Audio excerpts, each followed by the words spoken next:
Probably should have turned the camera on for this one. Eh, whatever.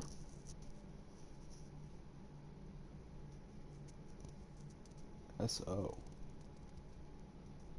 What does SO mean on the bottom? SO. What does SO mean? That's abbreviation of... Oh, I know what it means. Okay. Well, we are here. Please choose a screen and subtitle language. I'm gonna do English.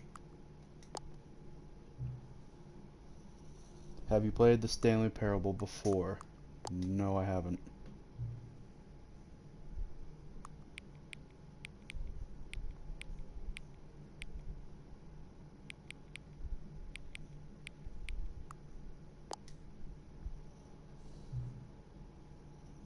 Please enter the current time. Okay.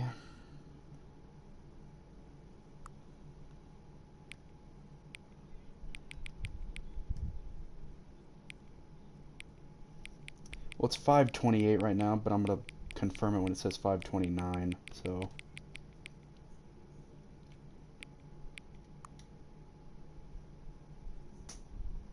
Like, literally as soon as it hits it. I'm going by my phone clock, so...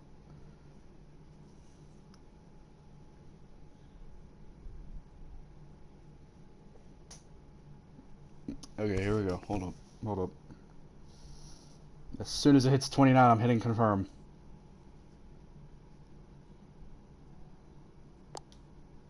There. Okay. Okay.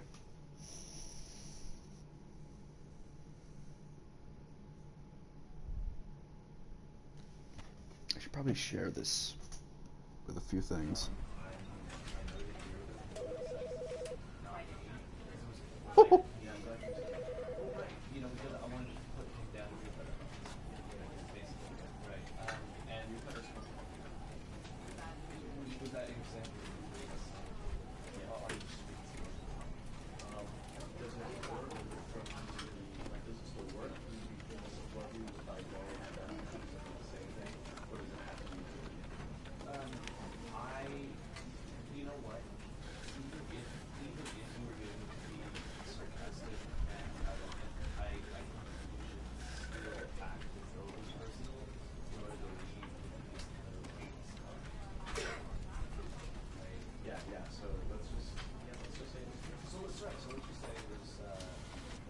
Everyone. I'm pinging everyone.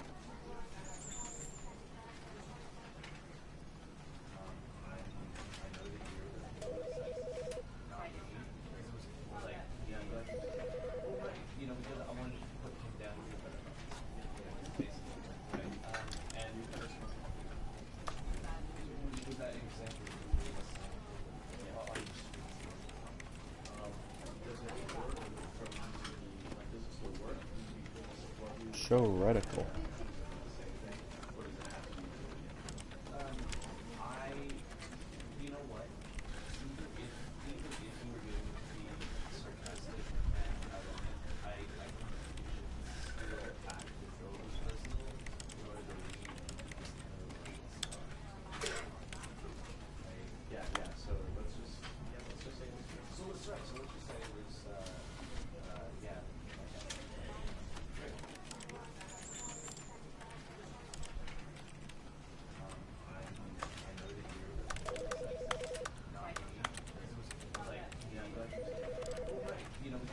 No one's here. I don't want to start the game and no one be here. Eh, who cares?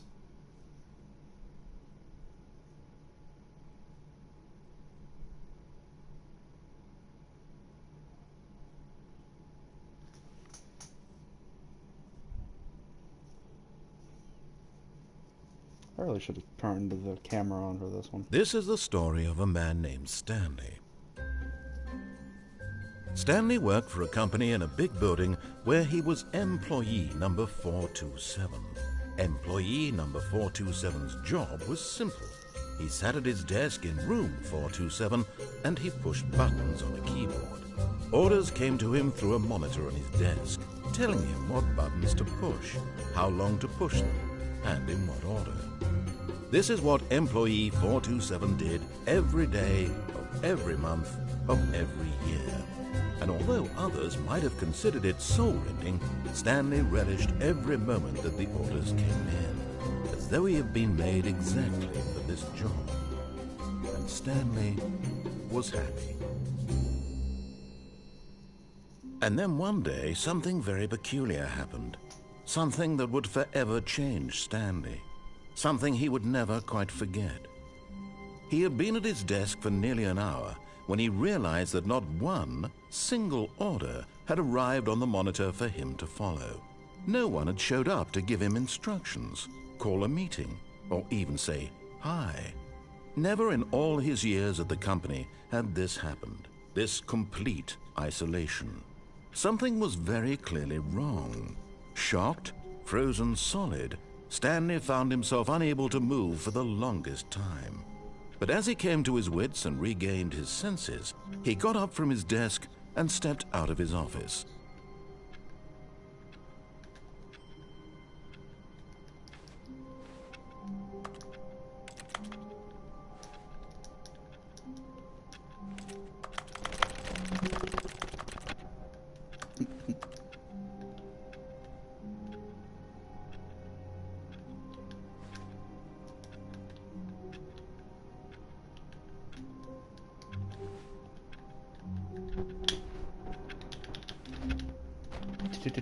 Teabag.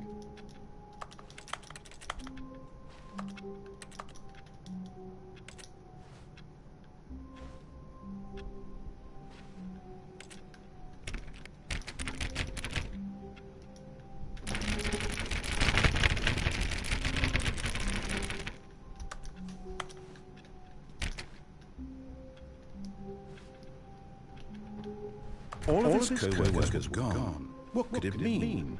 Stanley decided to go to the meeting room. Perhaps he had simply missed a memo.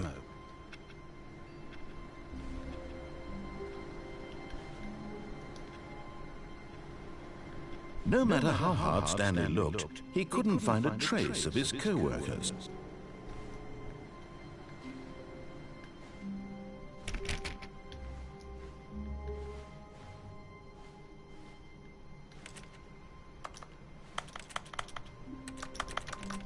I gotta do some work real quick.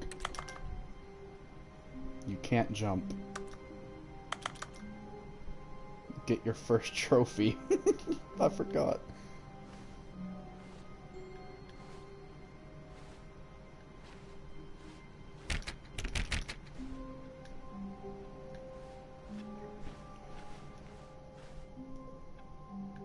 I hate Manum days.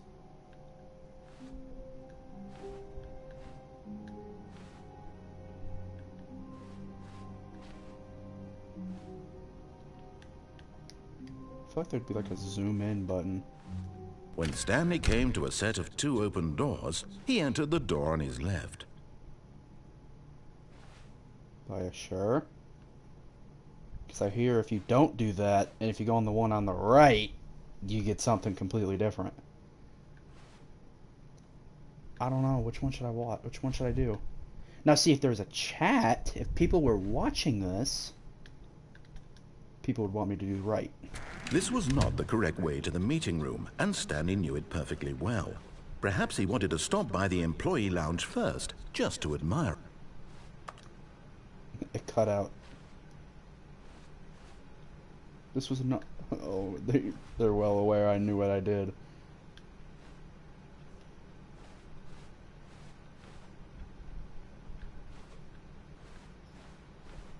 Ah, yes, truly a room worth admiring. It had really been worth the detour after all, just to spend a few moments here in this immaculate, beautifully constructed room. Stanley simply stood here, drinking it all in. Yep.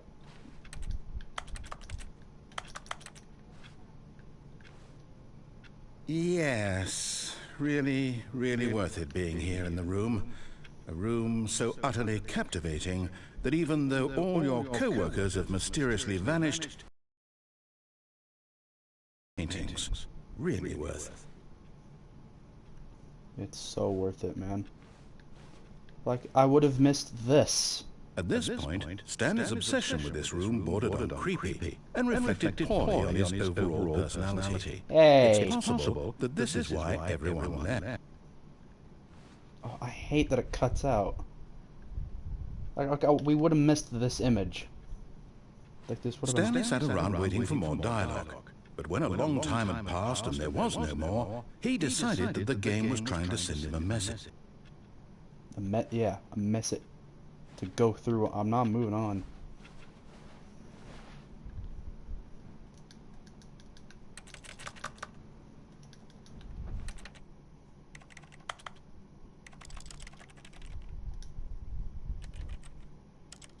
First person shooter. Second person shooter. Plasma rifle. Joe's favorite. Play of the game. Windows. I don't know, I kind of want Windows. Oh, now it makes it look like I'm playing on a PC.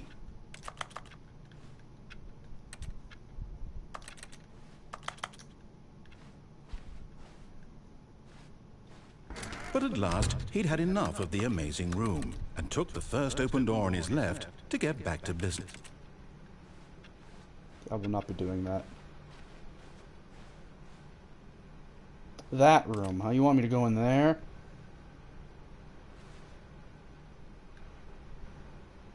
Nah. Stanley was so bad at following directions, it's incredible he wasn't fired years ago.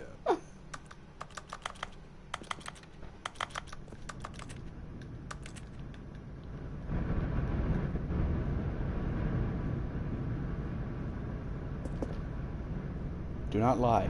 If you are lying right now, stop.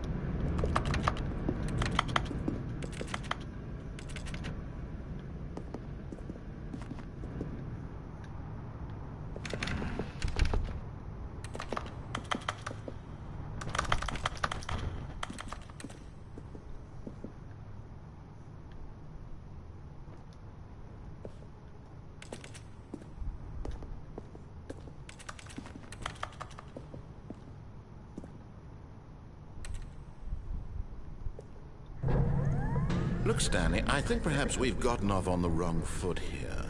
I'm not your enemy, really, I'm not. I realize that investing your trust in someone else can be difficult, but the fact is that the story has been about nothing but you all this time. There's someone you've been neglecting, Stanley. Someone you've forgotten about. Please, stop. Really? I was in the middle of something. Do you have zero consideration for others? Are you that convinced that I want something bad to happen to you? Why, I don't know how to convince you of this, but I really do want to help you, to show you something beautiful. Look, let me prove it. Let me prove that I'm on your side. Give me a chance. I don't think you're bad. I'm just a rule breaker. That's what I am. Like this bucket of paint.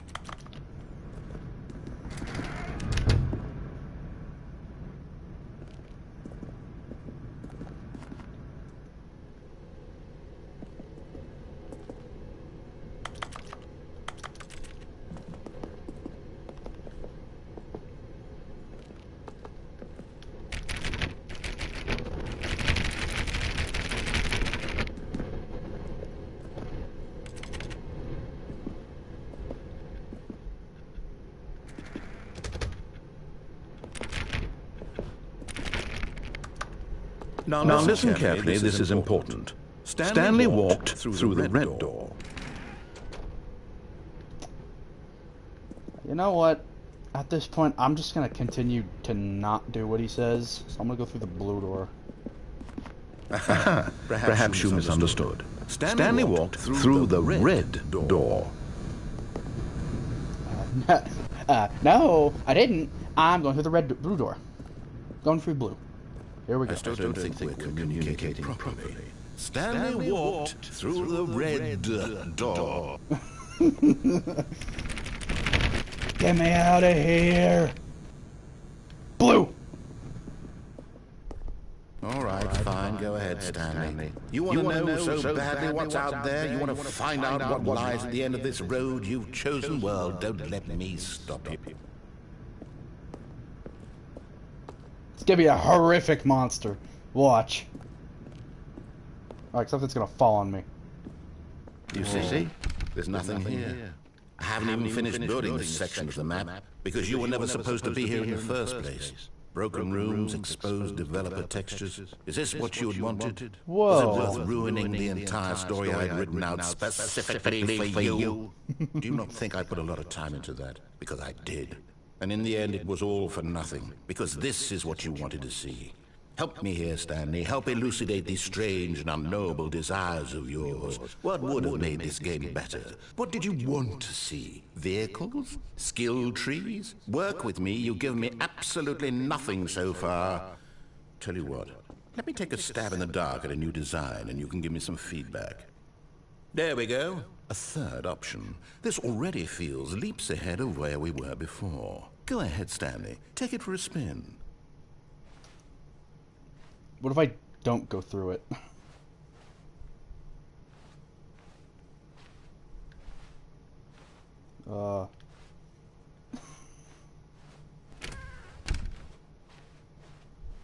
Okay, I'm going to stop you there. Now, tell me about your experience with this new version. Would you say that the game benefited from allowing you more choices?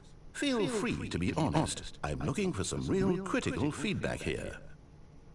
What experience? I just walked through a door, and I didn't even walk through the right door. It's a 5. Aha!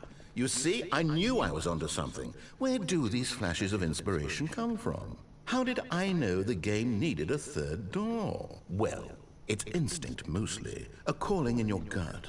I really couldn't say where the idea came from, except that I felt it in my soul. You can't teach that, Stanley. Don't even try. Here, based on the data from your previous playthrough, I've compiled a new version. And to be perfectly candid, I think I've knocked it out of the park with this one. Let's take a look.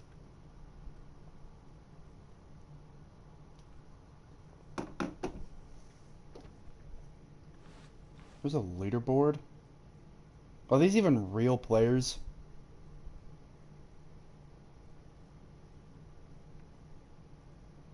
Is that the Cookie Monster? They all have the same ass profile. This is you. Are you sure it is? I don't even do that. I don't even know if this is real or not.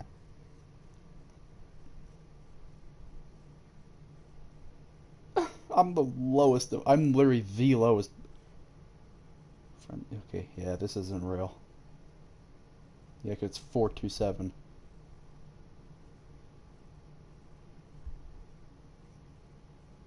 A dead rat is objectively ranked higher than me.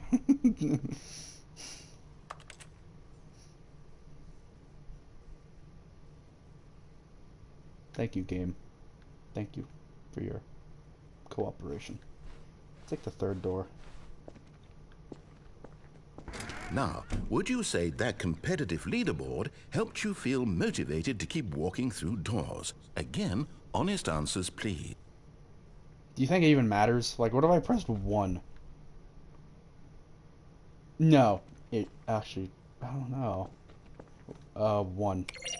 Hey, I nearly forgot. I've got a prototype of a new game I've been working on, and now would be a lovely opportunity to give it some play testing. You wouldn't mind taking a look at it, would you? Perfect. Let me boot it up.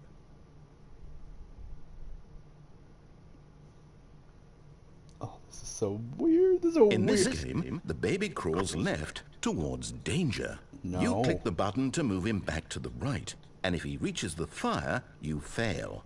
It's a very meaningful game, all about the desperation and tedium of endlessly confronting the demands of family life. Not JPEG, I think baby. the art world will really take notice. No, not the JPEG, but of course, baby. the message of the game only becomes clear once you've been playing it for about 4 hours. So why don't you give it 4 hours of play to make sure it's effective? Be sure to keep notes on your experience.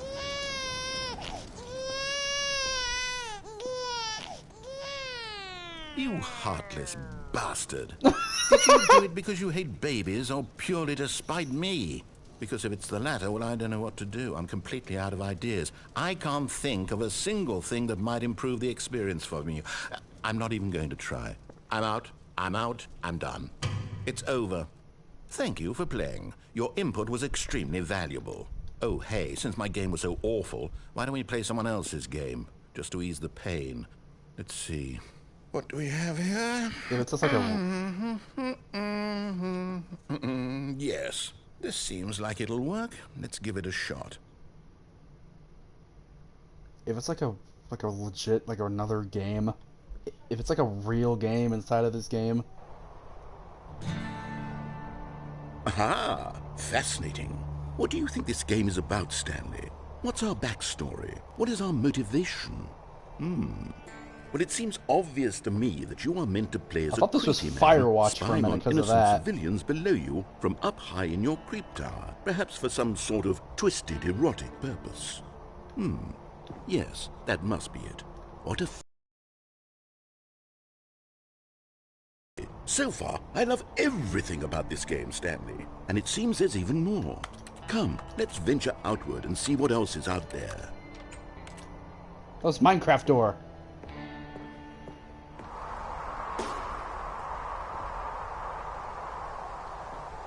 Oh, nice chunky frames.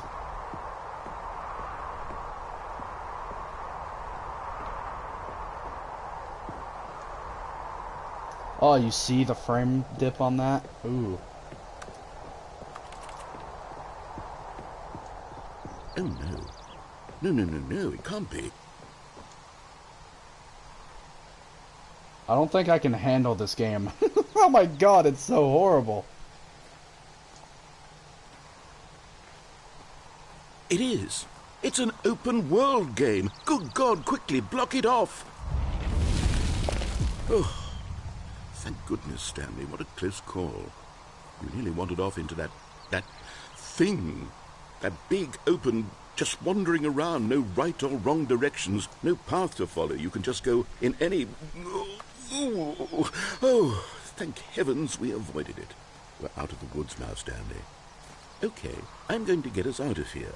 Let's find another game. Preferably something with walls. Something with nice, big, insurmountable walls.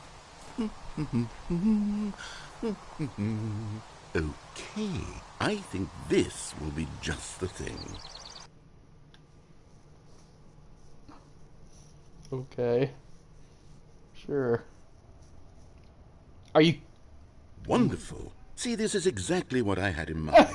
Just a nice big box for you to run around in. There isn't any possibility that you could get lost here. It's now friggin', this is game friggin' design. Rocket League! Stanley, if you manage to get lost in this game, I will be phenomenally impressed.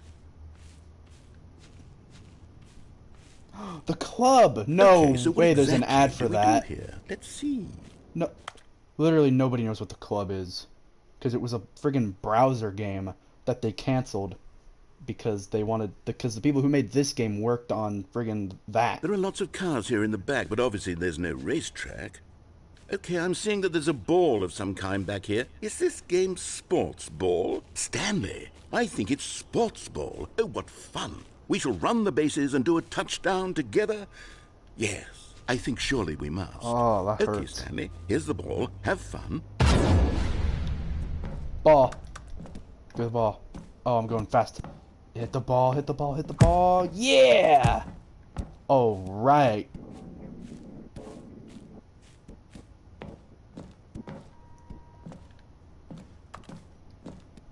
Are you doing it? Are you winning? Is this fun?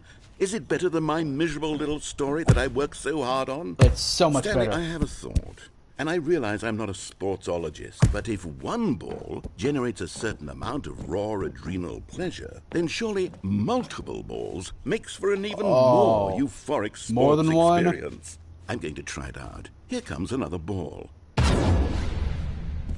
Yes! Oh goodness, that really does feel amazing, doesn't it?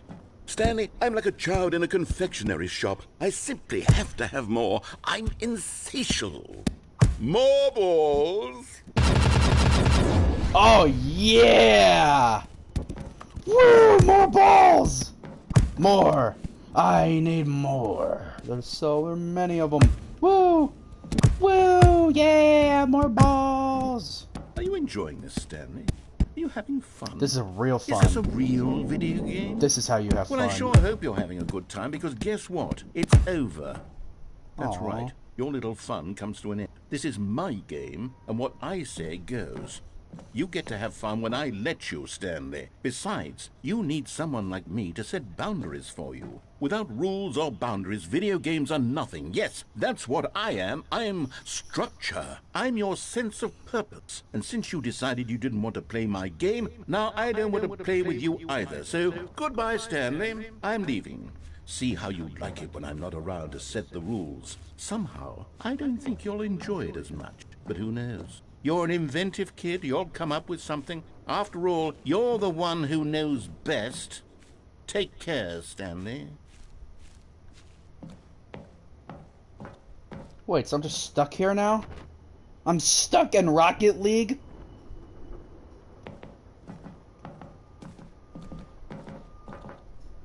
Oh, wait, no I'm not. I'll just go through that hole that's at the goal. Bet you didn't think of this one, narrator. Hold on. What are you doing?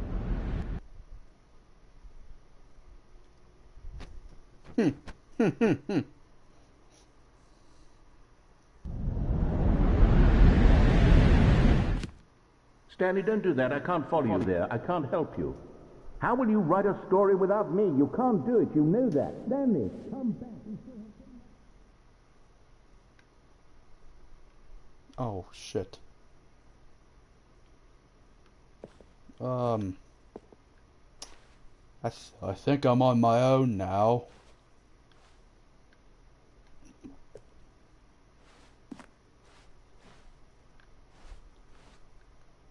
I can't see anything.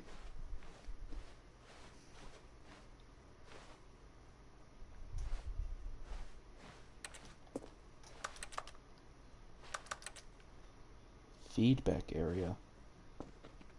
There's floor here. Oh crap. Wait, what? Oh, I hope that's intentional.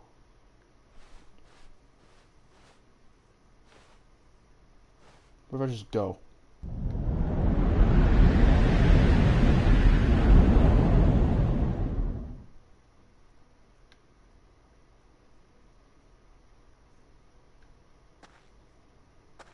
What the fuck am I? Am I in Gmod or some shit? What is this?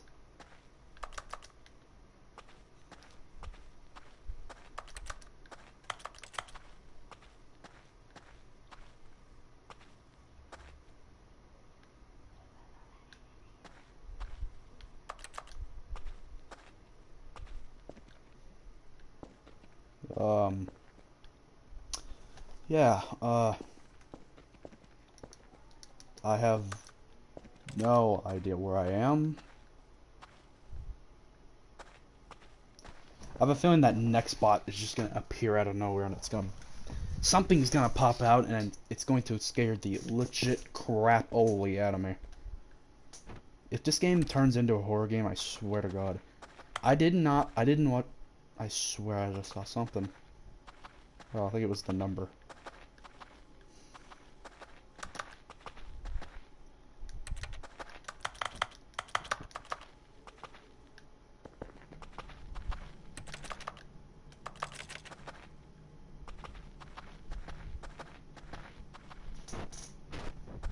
And to think, this isn't even like the 423.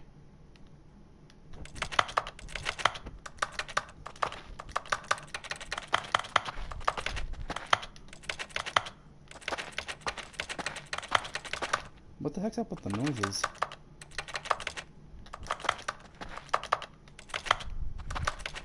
$425. Hey.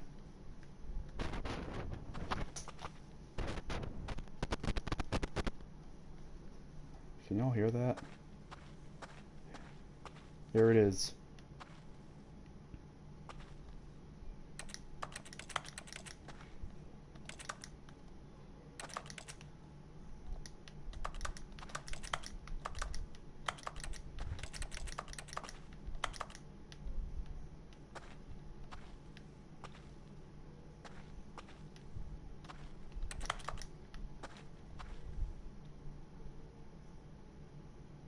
I wonder what he found.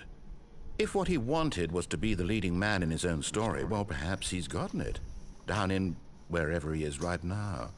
I wonder if he's happy with his choice, and if he's learned the heavy cost that comes with it. He'll understand soon what I was trying to tell him. He needs me. Someone who will wrap everything up at the end, to make sense out of the chaos and the fear and the confusion. That's who I am. That is what I mean to this world. Oh, yes. Yes, I'll be back. There's no other way. Once this ends, after it all comes to a close, then I'll be back. The end will be here soon. Very soon. I can wait.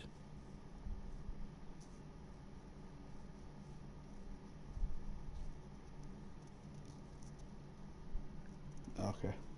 I thought if it's a game, knowing this game, it could literally be like an hour. I could do the whole stream can just be like a black screen.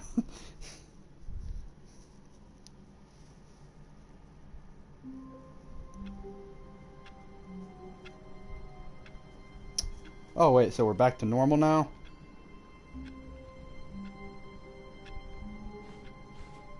All of his co-workers were gone. What could it mean? Stanley decided to go to the meeting room. Perhaps he had simply missed a memo.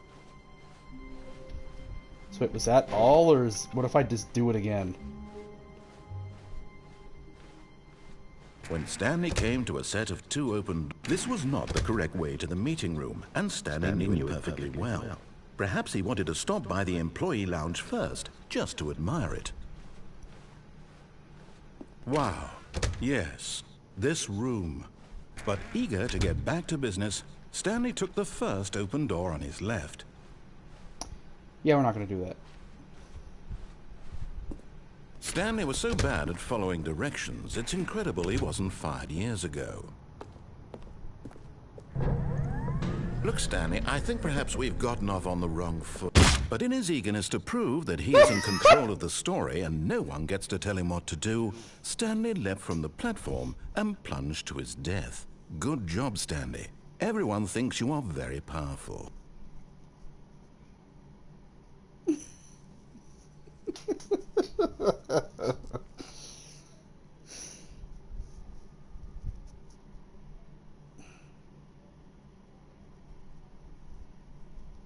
He was so eager to kill himself. All of his co-workers were gone. What could it mean? Stanley decided to go to the meeting room. Perhaps he had simply missed a memo. I want to do all the stuff with that door. When Stanley came to a set of 2 open doors... This was not the correct way to the meeting room, and Stanley knew it perfectly well. Perhaps he wanted to stop by the employee lounge first, just to admire it.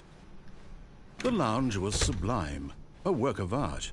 But eager to get back to business, Stanley took the first open door on his left. No, thank you. Stanley was so bad at following directions, it's incredible he wasn't fired years ago. Look, Stanley, I think perhaps we've gotten off on the wrong foot here. I'm not your enemy, really, I'm not. I realize that investing your trust in someone else can be difficult, but the fact is that the story has been about nothing but you all this time. There's someone you've been neglecting. What? Really? I was in the middle of something. Do you have zero consideration for others? Are you that convinced that I want something bad to happen to you? Why, I don't know how to convince you of this, but I really do want to help you, to show you something beautiful. Look, let me prove it. Let me prove that I'm on your side. Give me a chance. Now listen carefully, this is important. Stanley walked through the red door. Now I will do that this time. Oh, thank God you are willing to listen to me. Do you see that I really have wanted you to be happy all this time? The problem is all these choices. The two of us always trying to get somewhere that isn't here. Running and running and running, just the way you're doing right now. Don't you see that it's killing us, Stanley? I wanted to stop. We would both be so much happier if we just stopped. And I think I have a solution. Here, let me show you.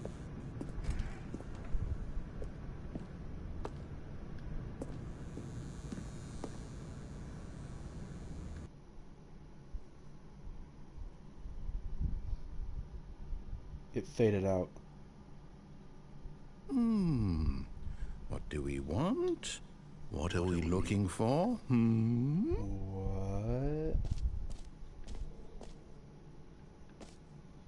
What? No thank you. I don't want it. Just kidding. What is that? If this is like Among Us or some shit. Here. Yes. Oh, it's beautiful, isn't it? If we just stay right here, right in this moment with this place, Stanley, I think I feel happy. I actually feel happy.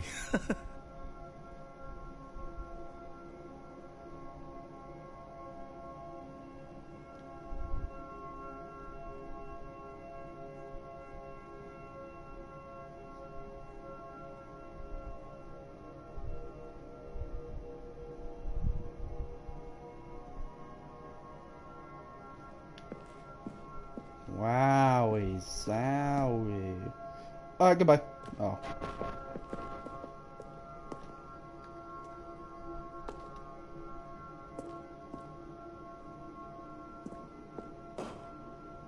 No, wait. Where are you going? Right. Where were we?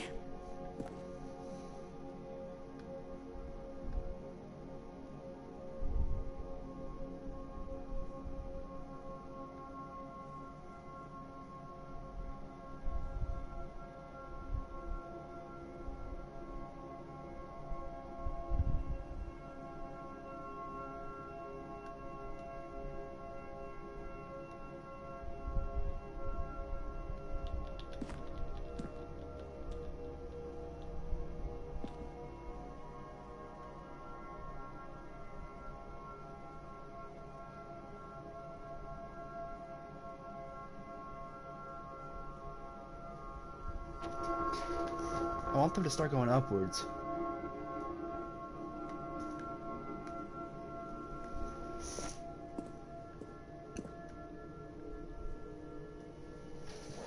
Alright, I'm gonna go get a drink. I'll be back.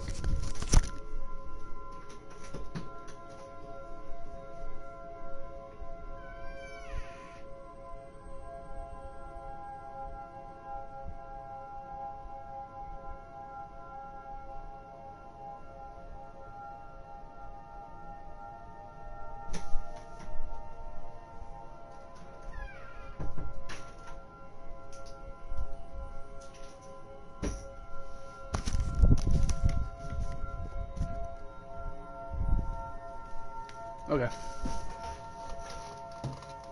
You know, as beautiful as this place... Give me the lid. As beautiful as this place is, we must move on.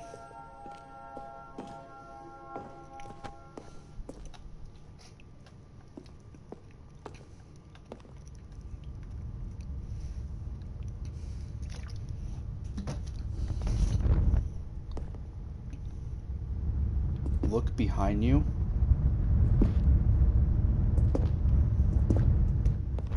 Okay, true memer. What do you mean behind you?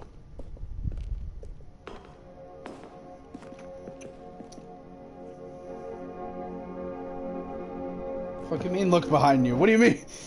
Don't, wait.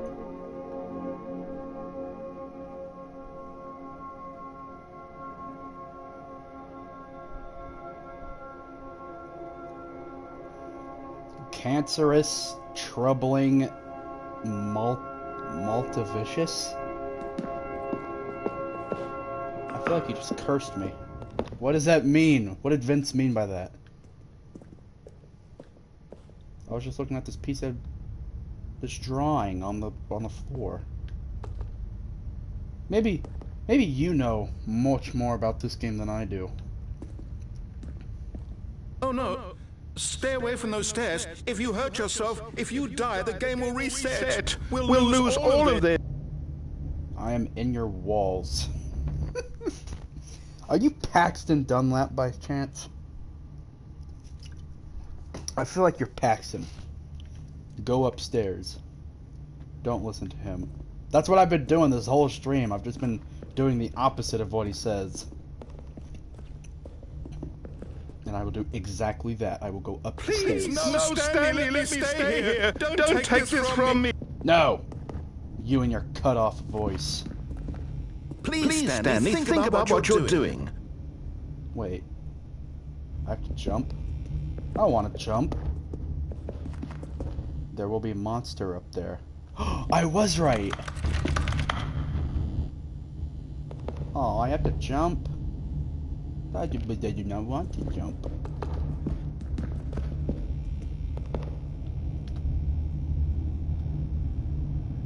Well. Jump. Oh, that's so menacing. Jump. ...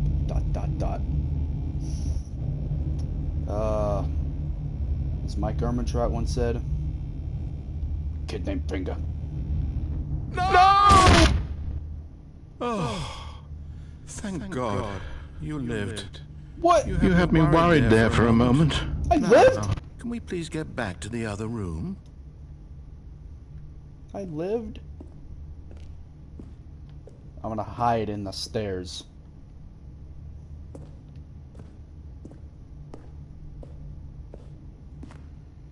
Is it just me or am I slower? Wait. Door. The door. Oh, you're right. Am I slower than usual or? No. No. What are you doing, Stanley? Please, I'm asking you not to take this away from me. I can't go back to what I was before. If you die, we'll both go back. Why are you doing this? Wait, what if I jump again? Not stair door, JK. Oh. I thought this would have opened up or something.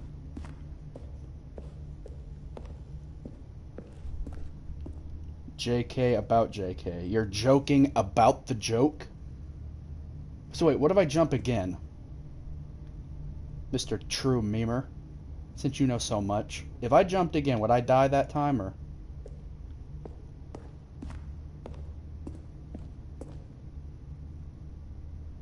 Jump. If I die, fuck you. I'm banning you for an hour.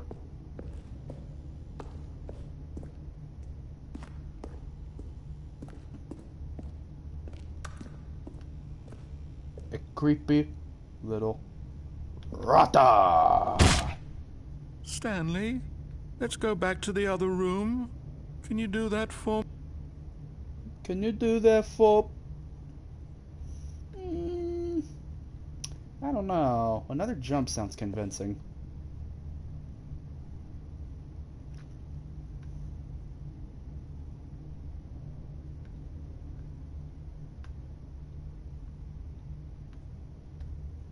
Dark door. I don't know what that means. Am I getting slower?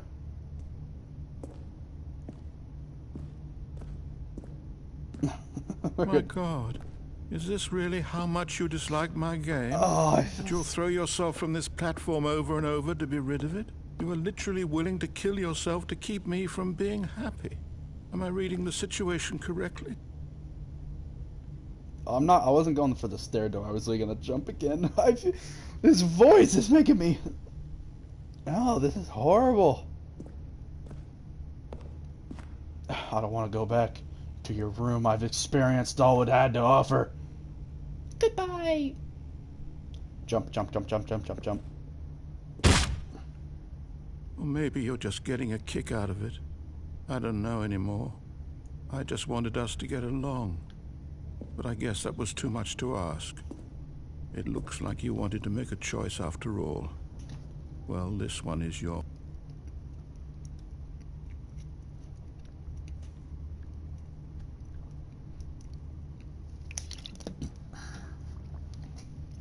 Damn, I feel sad now. I want to go to his room.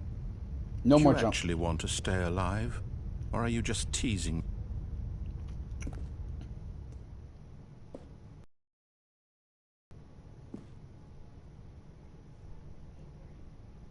I want to see what happens if I just continue to jump, though. Oh, but I'm so slow. You know what? I want to make him happy. I don't even care.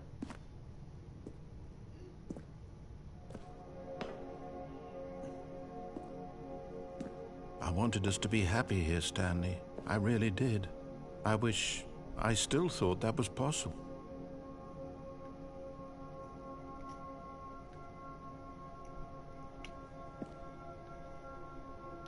Yeah, this is great and all, but this is it. There's nothing to do here.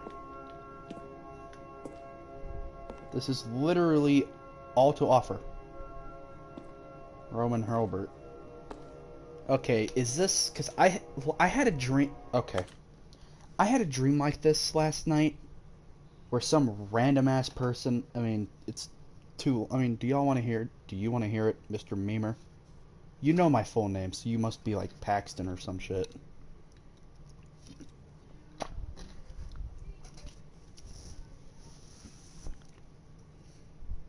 I literally had... I don't know. I had like a weird stranger dream or whatever.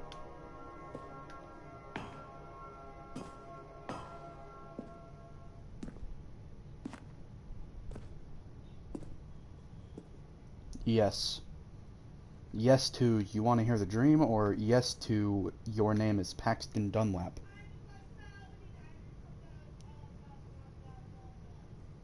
Yeah, I should have just heard that. Oh, yes to both of those answers? Got it. Okay, so... last night I had a dream. I was like at the mall, but I was like teleported there. So I didn't have my car or my keys. So I had to walk home. So I was like, oh, I don't know what I'm doing here, so I'm just gonna walk home. And I live fairly far from the mall, so that was a long walk. And I was walking, and there was this woman right next to... I was on the grass walking, and there was a woman walking like slightly in front of me, but she was on the side of the road. And I wasn't even... She was just there. She was just walking. And some kid who was like 2 to 3 years younger than me was behind me. And he was saying something like, hey, stop messing with that lady. He was like, hey, what are you doing? What are you doing to that woman? And I looked behind him, and I was walking, and I was just like, that guy's weird. I just kept my own... And he said something else, and I'm like, dude, I'm not messing with that lady. I'm not messing with her. And then... I just start running away from him, just like running. And he starts running after me. I had done nothing to this guy, by the way. Nothing at all. And then we get to like this stairway, and it's a dream, so I get to this like stairwell, and the higher I got, the smaller it got. So by the time I was nearly out of the stairway, it had gotten so small I couldn't even fit. Like, I was too big to fit. It was like a hole. And I could not even fit my head through this hole. That's how small it was. Markipliers. What do you mean, Markipliers?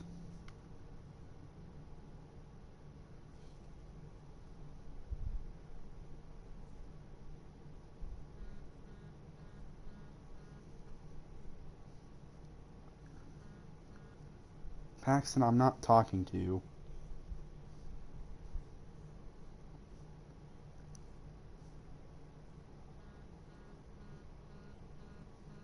Paxton, stop. I'm not talking to you.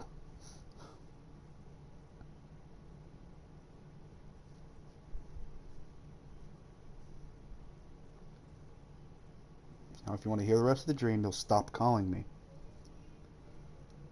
So where were we? Staircase. So he like he literally picked up the entire staircase, and I'm pretty sure he just left. So I'm still gonna say it anyway. So he picked up the entire staircase, and he was like walking with it. He was like saying, haha, I got you. I know. This guy knew everything about, like, he knew what my name was. He knew my last name. He knew my family. He knew my friends. He knew everything there was to know about me. Guess what? What is it, True Memer? What do you want that has me stop talking about my dream? What do you need?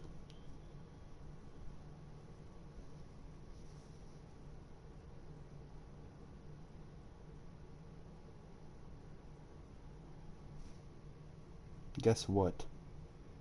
What is it? What do you want, Mr. Mamer?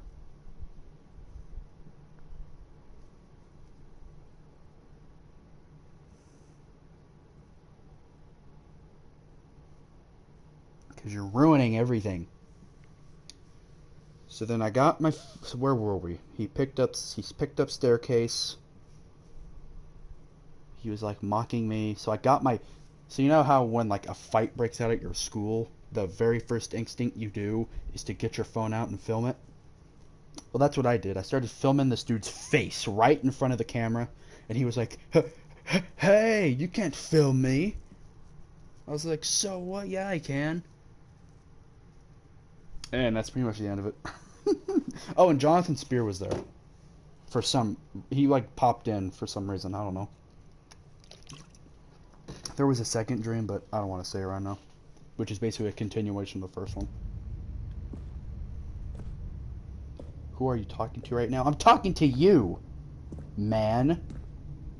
Since you decided to call me for some reason.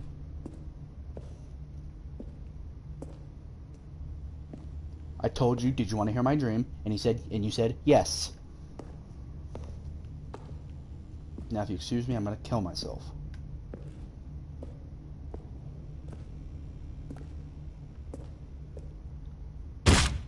Is it over?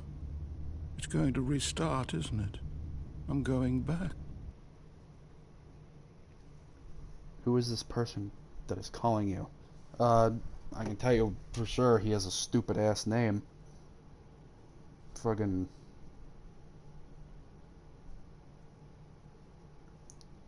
Shiz Balls Memes. And he doesn't even like, that's the funny thing. He doesn't even post memes, so I don't even know why his name is Memes. Last meme he posted was 3 days ago. Oh wow, 3 days ago, yeah.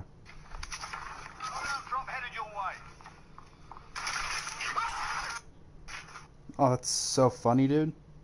That's hilarious.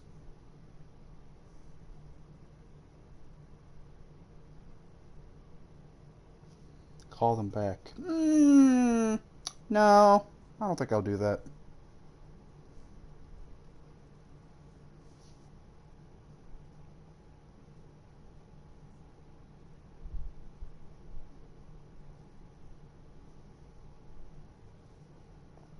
Great. Thank you. All of his co-workers were gone. What could it mean? Stanley decided to go to the meeting room. Perhaps he had simply missed a memo. Yeah, I'm still not going to do that, by the way. When Stanley came to a set of 2 open... This was not the correct way to the meeting room, and Stanley knew it perfectly well. Perhaps he wanted to stop by the employee lounge first, just to admire it. Standing now in this incredible room, Stanley for the first... But eager to get back to business, Stanley took the first open door on his left. Nope. Stanley was so bad at following directions, it's incredible he wasn't fired years ago. Look, Stanley, I think perhaps we've gotten off on the wrong foot here. I'm not your enemy, really, I'm not. I realize that investing your trust in someone else can be difficult, but the fact is that the story has been about nothing but you all this time. There's someone you've been neglecting, Stanley. Someone you've forgotten about. Please, stop trying to make every decision by yourself. Now, I'm not asking for me, I'm asking for her. Who the hell's her? This is it, Stanley. Your chance to redeem yourself. To put your work aside. To let her back into your life. She's been waiting. Who has? What do you mean, her? Oh god, her. That's gonna... Oh, Her is a horrible movie.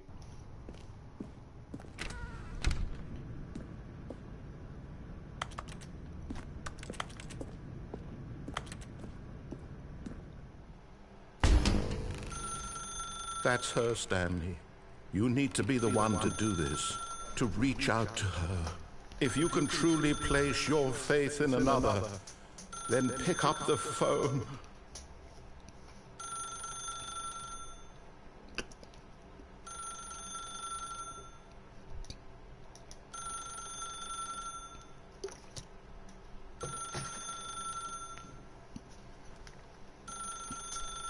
What if I just don't answer it? I'm gonna unplug the phone. As Stanley picked up the phone, a white light engulfed him, filling him not just with radiance, but with hope. Hope for a life reunited one... Wait. Oh, goodness. That actually worked. Stanley, did you just unplug the phone? No. That wasn't supposed to be a choice. How did you do that? Yeah, how did I do actually that? chose incorrectly. I didn't even know that was possible. Let me double check. No, it's definitely here, clear as day. Stanley picks up the phone. He's taken to his apartment where he finds his wife, and the two pledge themselves to one another. Music comes in, fade to white, roll credits. Not picking up the phone is actually somehow an incorrect course of action. How is that even possible? None of these decisions were supposed to mean anything. I don't understand. How on earth are you making meaningful choices? What did you... Wait a second. Did I just see... No, that's not possible. I can't believe it. How had I not noticed it sooner? You're not Stanley. You're a real person. I can't believe I was so mistaken. This is why you've been able to make correct and incorrect choices. And to think I've been letting you run around in this game for so long. If you'd made any more wrong choices, you might have negated it entirely. It's as though you completely ignored even the most basic safety protocol for real-world decision-making. Or did you not grasp the severity of the situation? Well, I won't have that kind of risk on my watch. I'm going to stop the game for a moment so we can educate you properly on safe decision-making in the real world. Please observe this helpful instructional video. Choice. It's the best part of being a real person. What? But if used incorrectly, can also be the most dangerous. For example, in this scenario, a hypothetical real person named Rupert has a choice. He could invent a machine that eliminates food shortages across the world to make life better for all people. Or he could spend years of hard work forgetting how to read. Which choice would you make? Remember that unlike here, the real world makes sense, and at no time should you make a choice that does not conform to rational logic. If you find yourself speaking with a person who does not make sense, in all likelihood, that person is not real. Allow the person to finish their thought, then provide an excuse why you cannot continue talking. Turn to a partner and practice saying, "My goodness, is it 4:30? I'm supposed to be having a back, sack, and crack."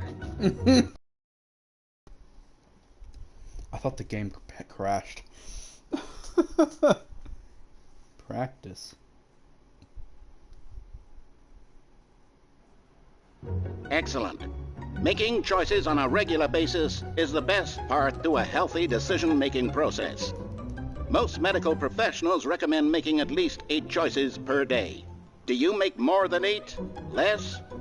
And finally, if you begin to wonder if your choices are actually meaningful and whether you'll ever make a significant contribution to the world, just remember that in the vast infiniteness of space, your thoughts and problems are materially insignificant, and the feeling should subside. At this time, your instructor will guide you in an exercise to test and reinforce the material covered in this video. Welcome back. You may have noticed that this room has begun to deteriorate as a result of narrative contradiction. But not to worry. Now that you're properly informed on good decision-making, we're going to revisit a choice you made just a few minutes ago and see what the correct thing to do would have been. This way, please.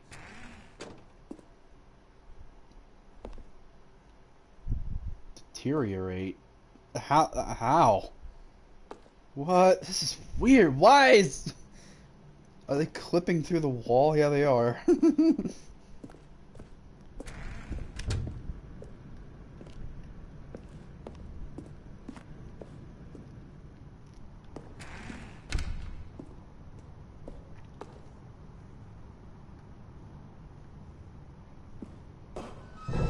Now that we know your choices are meaningful, we can't have you jumping off the platform and dying. Imagine the main character dying senselessly halfway through the story. That story would make no sense at all.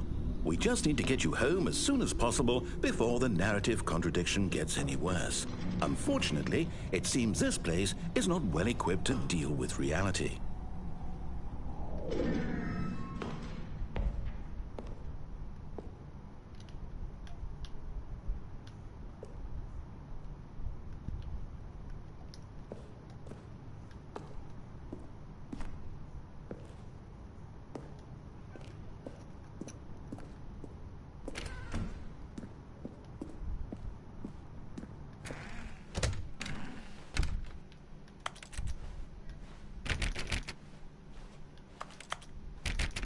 I think Paxton actually left. Almost there. You'll take the door on the left, back to the correct ending, the story will have resolution once again, and you'll be home free in the real world. Now remember, all you need to do is behave exactly as Stanley would. That means choosing responsibly and always putting the story first. I'm quite sure you'll be up to the task. Just follow my lead and you'll be fine. All right. When Stanley came to a set of 2 open doors, he entered the door on his left. Hey, bitch. Guess what?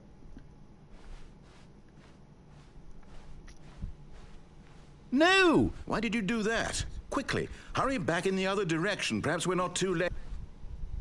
Whoa! What the shit? This is weird.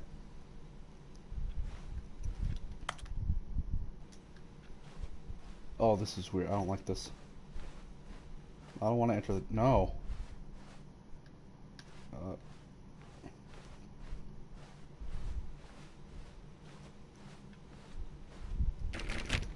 You know, the door's fucked up. Oh, what?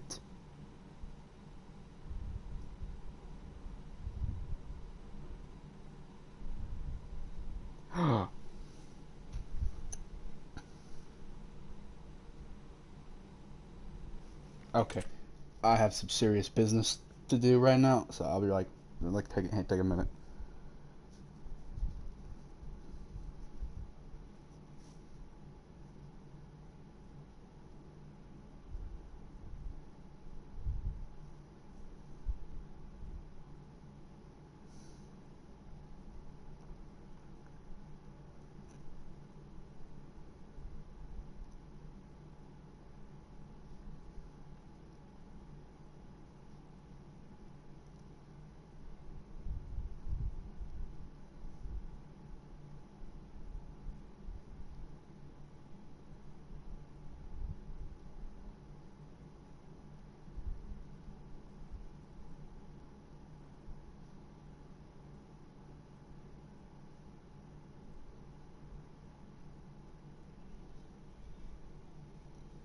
Okay, we're fine.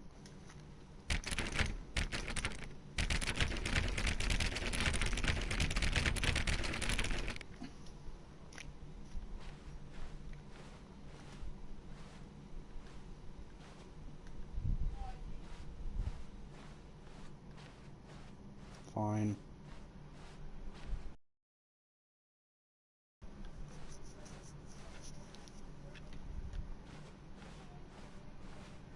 Oh, it's ruined. I can't believe, after everything we talked about, that my story, you've destroyed my work. Why? For what? What did you get out of that? What did you think was so special about seeing the game undone, left here like so much garbage? It's worthless now. And what am I supposed to do? Even if there were a way to continue, would it be worth it? To know that my story is now incorrect? How can I go back to that? I can't erase that knowledge. I'll have to live with it forever, reliving its impossibility forever. I couldn't live that way. Is it better to shut the game down entirely? To willingly destroy all of my work? I don't know. What's the answer? What do I do? What do I do? What do I... No, I have to. I have to shut the game down. No. I have to. No, don't. I have to. If it crashes the game,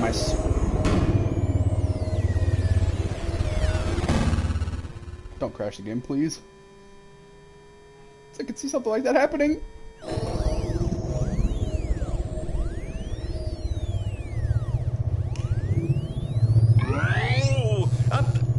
I'm here. I'm still here. Here in this pile of rubbish. With you. You, who thought you were so clever. Now look where we are. My entire game is destroyed. It was the only thing in the world that was mine, and you've run it into the ground. What, did you think that would be funny?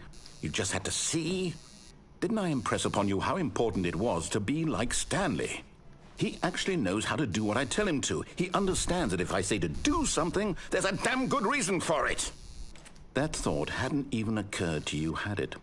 That there's a world outside of you? You're a child. Oh, my story. If you'd just gone through the door on the left, you would have seen it. There was a whole underground facility. You would have destroyed it and been victorious. It would have been so perfect. I worked so hard on it. I tried so hard to make... behave exactly as Stanley would. That means choosing responsibly and always putting the story first. I'm quite sure you'll be up to the task. Just follow my lead and you'll be fine. All right. When Stanley came to a set of 2 open doors, he entered the door on his left. Right. Right. Woo. No! Why did you do that? Quickly, hurry back. Behave exactly as Stanley would. That means choosing responsibly and always putting the story first. I'm quite sure you'll be up to the task. Just follow my lead and you'll be fine. All right. When Stanley came to a set of 2 open doors, he entered the door on his left. Right.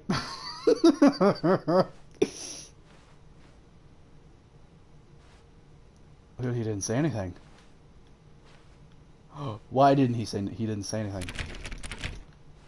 Why didn't he say nothing? No! Why did you do that? Quickly, hurry back. Behave exactly as Stanley would. That means choosing responsibly and always putting the story first. I'm quite sure you'll be up to the task. Just follow my lead and you'll be fine. All right. When Stanley came to a set of 2 open doors, he entered the door on his left.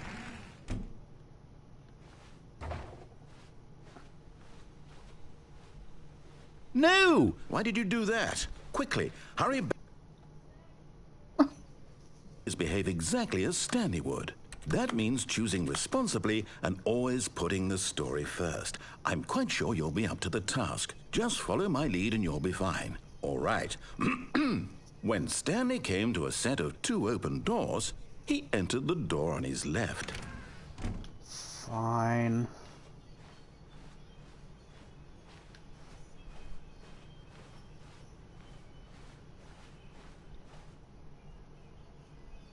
Yet there was not a single person here either. Feeling a wave of disbelief, Stanley decided to go up to his boss's office, hoping he might find an answer there.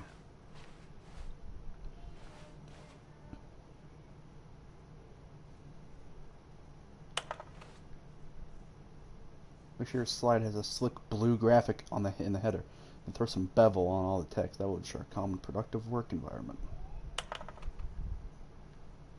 Everyone is unique. What do people want?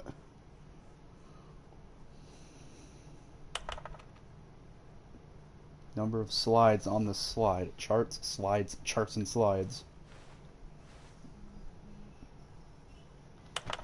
Monetized gaming. Yay.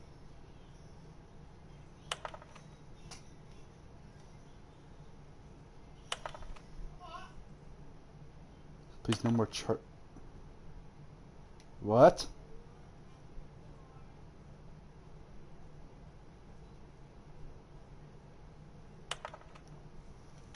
If you ever find yourself in a conflict with another, do you want yourself spelled wrong? What are your dreams for the future? Talk radio, spring metamorphosis, a boat, clear skin. Talk less. Do unbelievably amazing work all the time, every day, with no exception. Promotion or recognition. Don't get fired.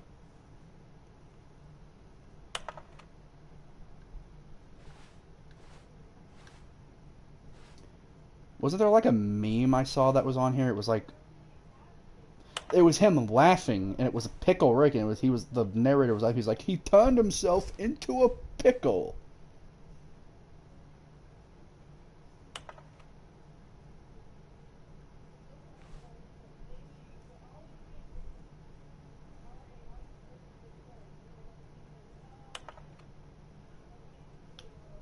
What was that one? It was like, please get me out of here, I'm begging you.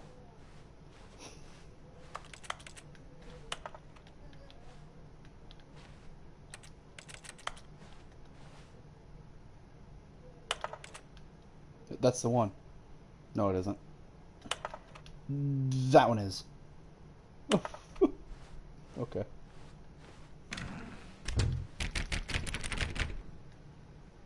Hey, get out of there.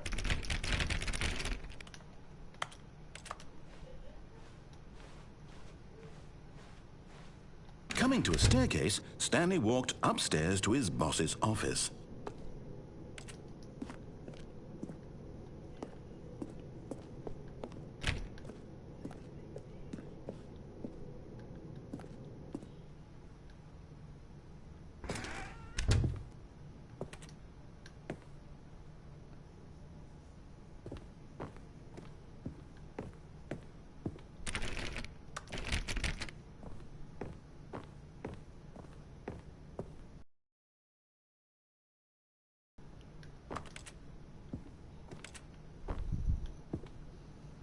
Like how an hour into the stream we're actually getting to play the game.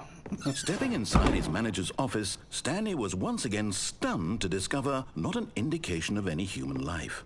Shocked, unraveled, Stanley wondered in disbelief who orchestrated this, until he saw the door with a voice receiver next to it. Surely behind this door lay all the answers to his questions. And beyond all probability, he knew the passcode. He had seen it on his boss's computer just last week. Nightshark 115. Was this the code to open the door? Would it still work? There was only one way to find out. Stanley had been trained never to speak up, but now he would draw from within himself the courage to face the unknown.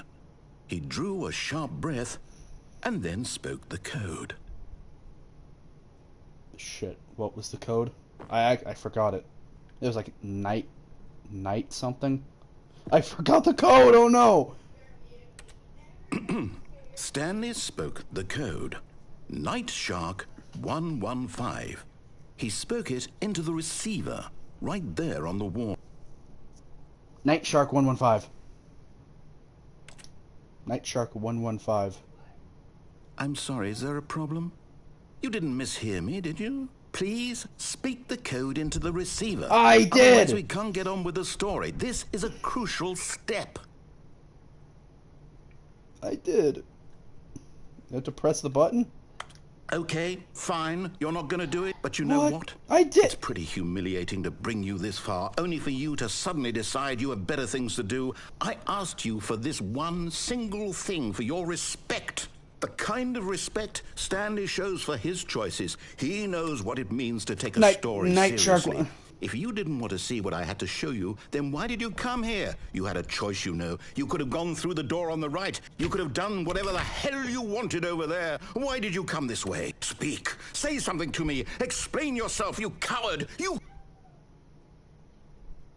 When Stanley came to a set of 2 open doors, he entered the door on his left. What the fuck? Right. Go right. Stanley? Hello? Are you... Is everything okay? Stanley, please.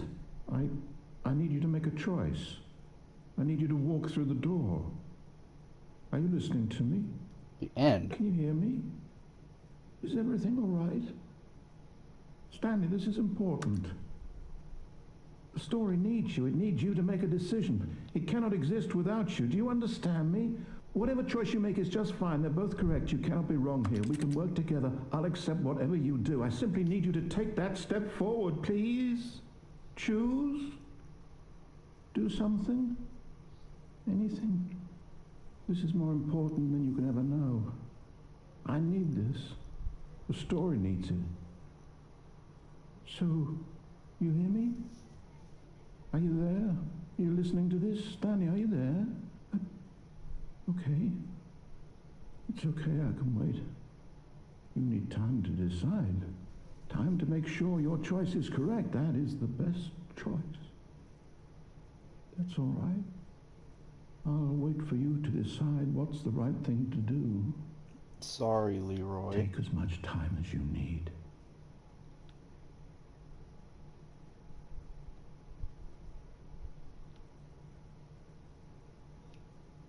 Wow.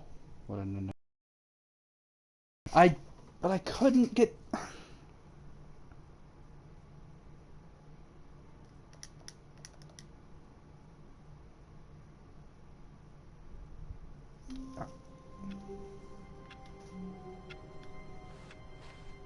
A soft wind blew outside and perhaps rain started, and if it did, it stopped shortly after. Stanley hoped that he would one day see weather. That's new. That didn't happen before. He didn't say that before.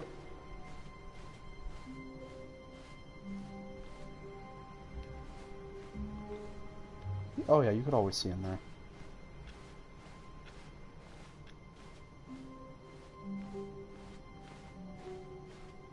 When Stanley came to a set of 2 open doors, he entered the door on his left. What if I just stand here and don't move?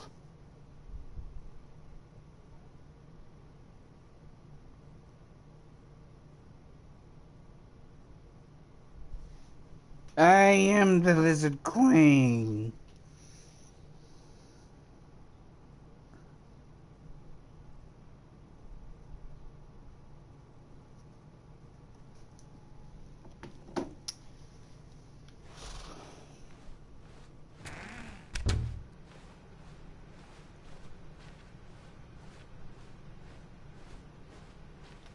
Yet there was not a single person here either. Feeling a wave of disbelief, Stanley decided to go up to his boss's office, hoping he might find an answer there.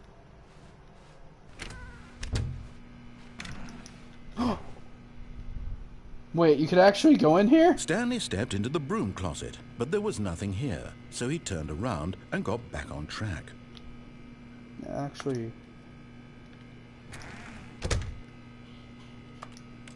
There was nothing here. No choice to make, no path to follow, just an empty broom closet. No reason to still be here.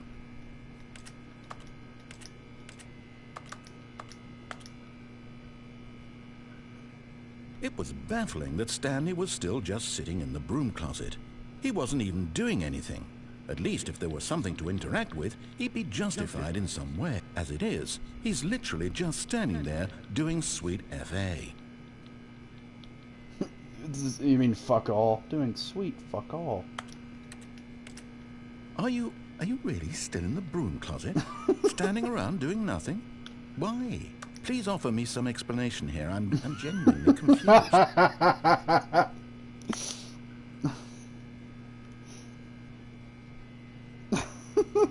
You do realize there's no choice or anything in here, right? If I'd said Stanley walked past the broom closet, at least you would have had a reason for exploring it to find out. But it didn't even occur to me because literally this closet is of absolutely no significance to the story whatsoever. I never would have thought to mention it. Oh no, there's a reason. They wouldn't have modeled it. Maybe to you this is somehow its own branching path. Maybe when you go talk about this with your friend you'll say, "Oh, did you get the broom closet ending? The broom closet ending was my favourite." I hope your friends find this concerning. I'm gonna say that. I'm not kidding. The next video I do, I'm gonna reference the stream. I'm gonna reference that Stanley was fat and moment ugly right there. and really, really stupid. He probably only got the job because of a family connection. That's how stupid he is. That or with drug money. Also, Stanley is addicted to drugs and hookers.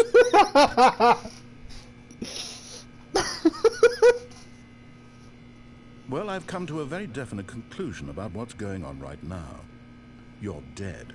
You're You got dead. to this broom closet, explored it a bit, and were just about to leave because there's nothing here, when a physical malady of some sort shut down your central nervous system and you collapsed in front of your screen.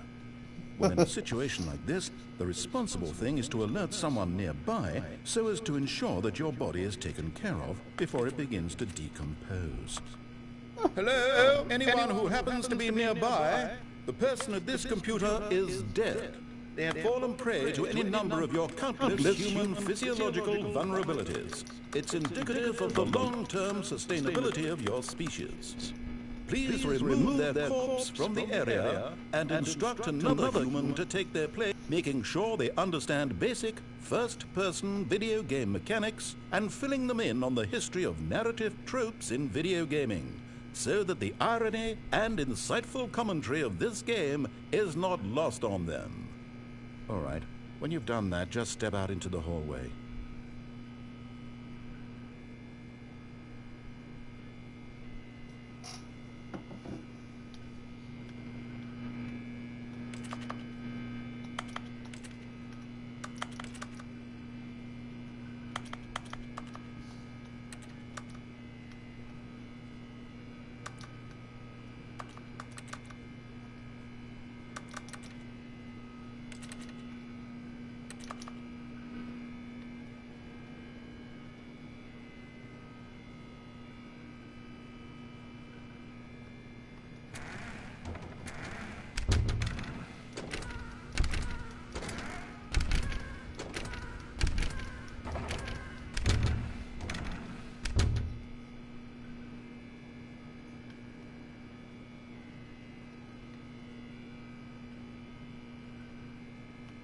Okay.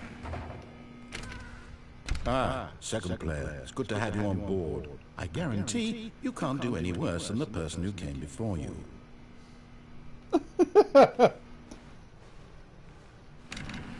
I'm gonna go right back in. You too? Unbelievable. I'm at the mercy of an entire species of invalids. Perhaps there's a monkey nearby you can hand the controls to. A fish? Fungus? Look, you can hammer out the details. I'm not particularly picky. I'll just be waiting for when you're ready to pick up the story again. Are you sure? I want to stay in here a little bit more.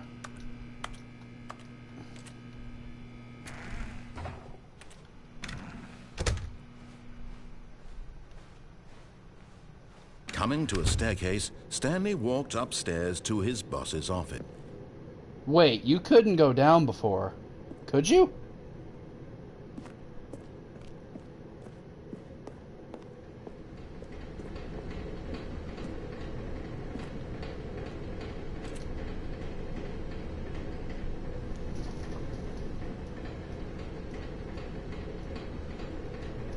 I wrote this in first period.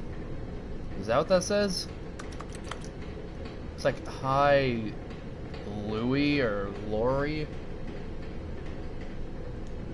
It's, if I wrote this in first period and left it in your locker on the way, something on the way. It's something all the cool kids are doing. It's what all the cool kids are doing. Hey, I can't read that. But Stanley just couldn't do it. He considered the possibility of facing his boss, admitting he had left his post during work hours. He might be fired for that. And in such a competitive economy, why had he taken that risk? All because he believed everyone had vanished? His boss would think he was crazy. And then something occurred to Stanley. Maybe, he thought to himself, maybe I am crazy. All of my co-workers blinking mysteriously out of existence in a single moment for no reason at all? None of it made any logical sense. And as Stanley pondered this, he began to make other strange observations. For example, why couldn't he see his feet when he looked down? Why did doors close automatically behind him wherever he went? And for that matter, these rooms were starting to look pretty familiar. Were they simply repeating? No, Stanley said to himself, this is all too strange. This can't be real. And at last, he came to the conclusion that had been on the tip of his tongue. He just hadn't found the words for it. I'm dreaming, he yelled. This is all a dream. Oh, what a relief Stanley felt to have finally found an answer, an explanation. His co-workers weren't actually gone. He wasn't going to lose his job. He wasn't crazy after all. And he thought to himself, I suppose I'll wake up soon. I'll have to go back to my boring real-life job pushing buttons. I may as well enjoy this while I'm still lucid. So, he imagined himself flying and began to gently float above the ground. Then he imagined himself soaring through space on a magical starfield, and it too appeared. It was so much fun, and Stanley marveled that he had still not woken up. How was he remaining so lucid? And then perhaps the strangest question of them all entered Stanley's head. One he was amazed he hadn't asked himself sooner. Why is there a voice in my head dictating everything that I'm doing and thinking? Now the voice was describing itself being considered by Stanley, who found it particularly strange. I'm dreaming about a voice describing me, thinking about how it's describing my thoughts, he thought. And while he thought it all very odd and wondered if this voice spoke to all people in their dreams, the truth was that, of course, this was not a dream. How could it be? Was Stanley simply deceiving himself, believing that if he's asleep, he doesn't have to take responsibility for himself? Stanley is as awake right now as he's ever been in his life. Now, hearing the voice speak these words was quite a shock to Stanley.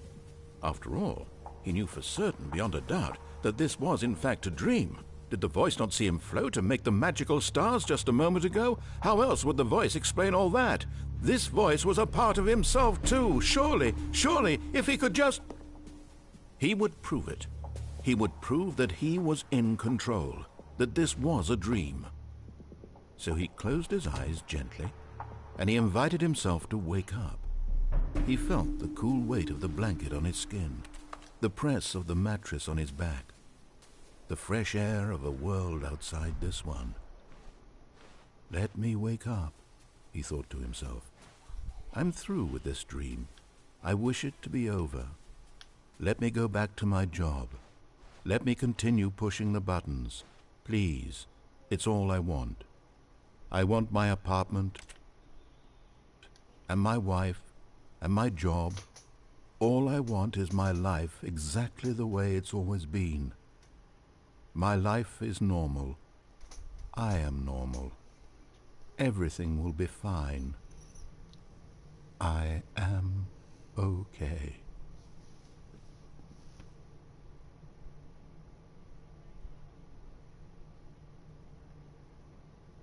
Stanley began screaming. Please, someone, wake me up. My name is Stanley.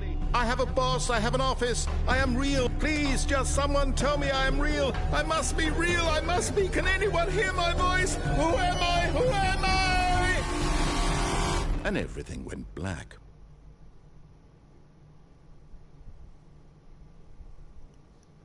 This is the story of a woman named Mariella. Mariella woke up on a day like any other. She arose, got dressed, gathered her belongings, and walked to her place of work. But on this particular day, her walk was interrupted by the body of a man who had stumbled through town talking and screaming to himself, and then collapsed dead on the sidewalk. And although she would soon turn to go call for an ambulance, for just a few brief moments, she considered the strange man. He was obviously crazy. This much she knew. Everyone knows what crazy people look like. And in that moment, she thought to herself how lucky she was to be normal. I am sane. I am in control of my mind. I know what is real and what isn't. It was comforting to think this, and in a certain way, seeing this man made her feel better. But then she remembered the meeting she had scheduled for that day. The very important people whose impressions of her would affect her career, and by extension, the rest of her life. She had no time for this, so it was only a moment that she stood there, staring down at the body. And then she turned and ran.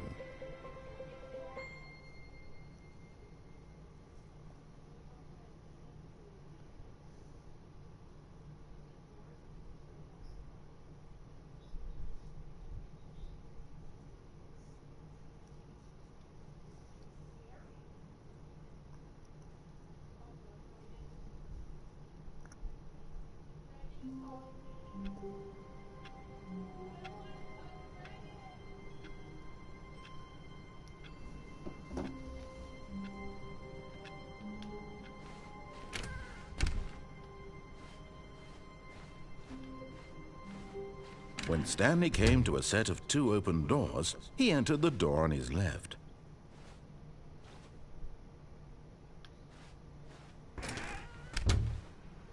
Is this because I went in the broom closet?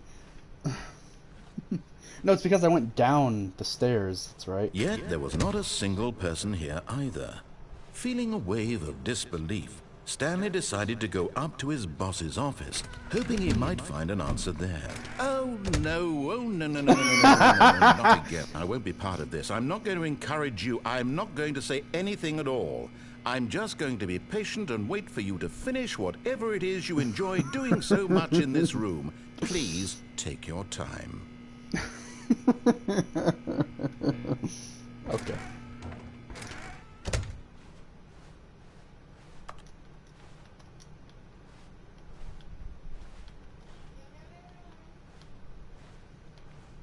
Coming to a staircase, Stanley walked upstairs to his boss's office. No.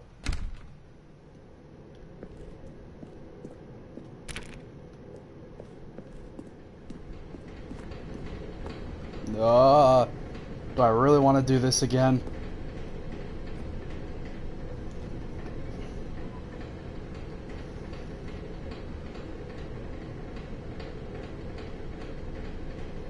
Fucking Kakashi. But Stanley just couldn't do it. He considered the possibility of No, I don't facing want to his do this boss, again, no! admitting he had left his post during work hours. He might be fired for that. And in such a competitive economy, why had he taken that risk? All because he believed everyone had vanished. His boss would think he was crazy. And then something occurred to Stanley. Maybe, he thought to himself, maybe I am crazy. All of my co-workers blinking mysteriously out of existence in a single moment for no reason at all? None of it made any logical sense. And as Stanley pondered this, he... I'm not doing that again. Oh, no, we're not doing this again.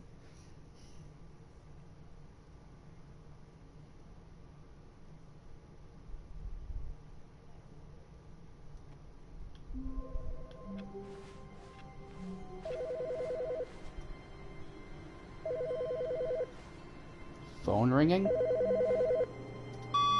Good morning. Thank you for contacting the Future Happiness Foundation. We are confirming your shipment of 1,327 cardboard boxes to your place of work. Can you verify that this is correct? Yeah, that's good. Excellent. Your order will arrive shortly. Thank you again for contacting the Future Happiness Foundation.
I didn't know there was so much.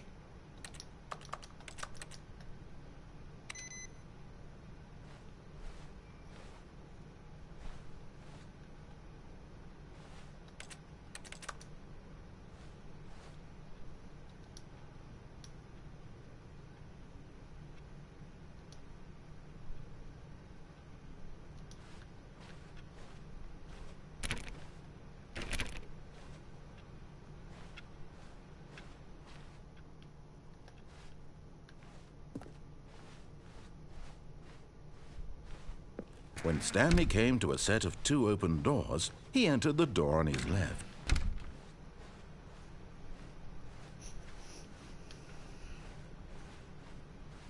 Yet there was not a single person here either. Feeling a wave of disbelief, Stanley decided to go up to his boss's office, hoping he might find an answer there.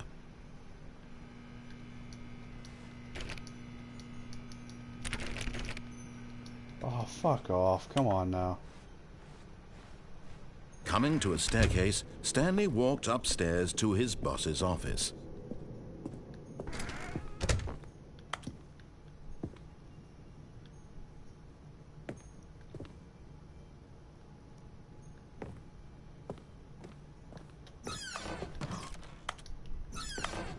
You couldn't open those before.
me. Was that a big waste of nothing? Yes, it was.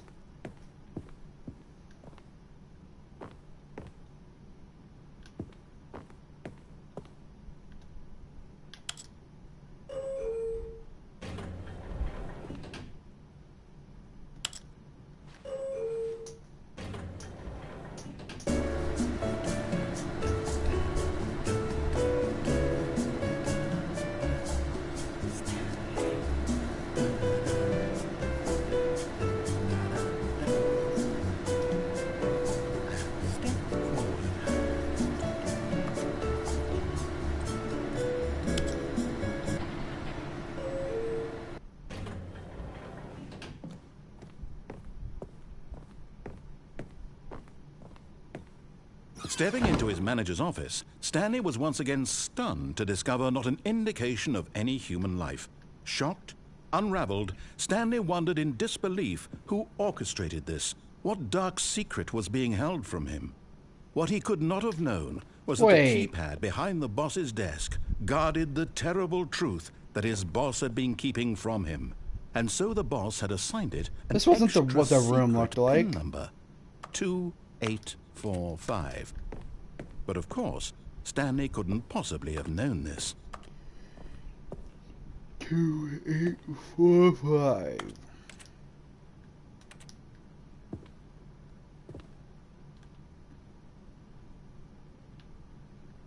Stanley just sat around twiddling his thumbs. Trying to input anything on the device was useless, since he could never possibly know that the combination was 2845.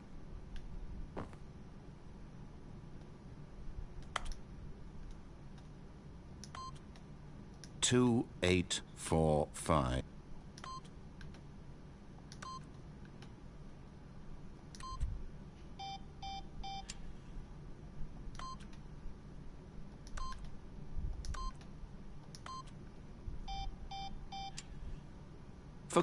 But it turns out that the panel's emergency override kicked in, and the door just opened all by itself, and Stanley got the hell along with the story. Well, whoop-de-doo.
Descending deeper into the building, Stanley realized he felt a bit peculiar. It was a stirring of emotion in his chest, as though he felt more free to think for himself, to question the nature of his job. Why did he feel this now, when for years it had never occurred to him? This question would not go unanswered for long.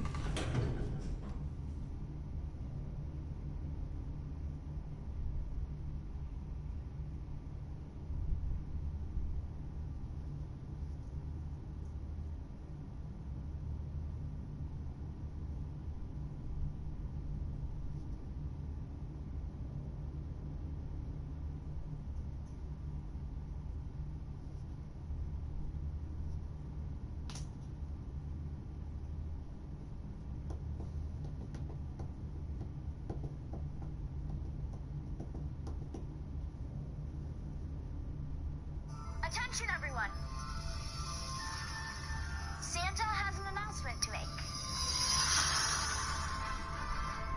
For the good of Christmas. For the good of my family. I, Santa Claus, have decided to retire.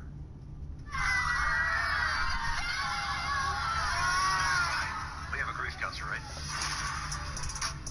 Is that Santa Claus? Santa Claus. Tim Allen? Can't wait to rub this in Brady's face. Give us your best. Ho, ho, ho. Oh, okay. Here we go. Ho, ho, Omaha! Omaha! You see that? Is that Rob Gronkowski? Thanks so much. I sing, by the way. Are you shitting me?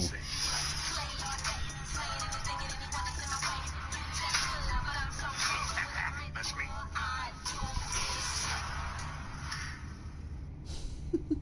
Fucking Santa Clauses. Wait, I can go back up? Whoops. Nope. Never mind. Stanley actually got back into the elevator and went back up. Silly me. Why did Stanley do that when he knew that it would just lead back to his boss's office? Well, that's a great question. I just can't wait to find out.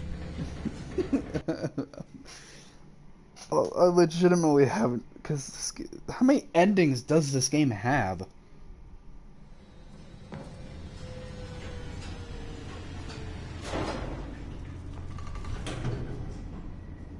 Oh, my boss's office, huh?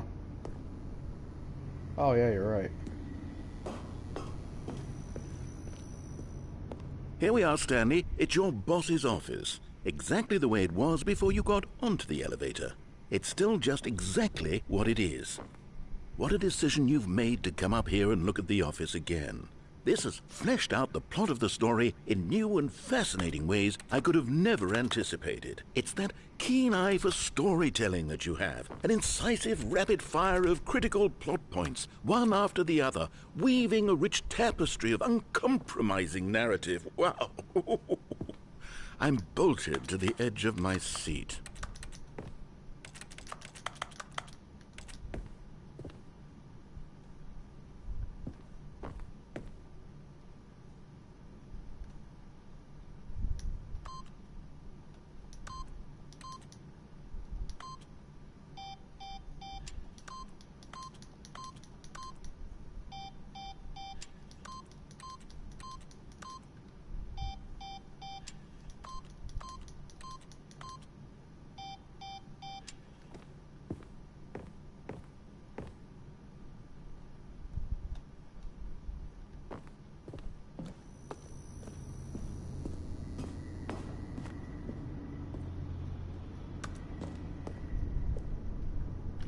Incredible.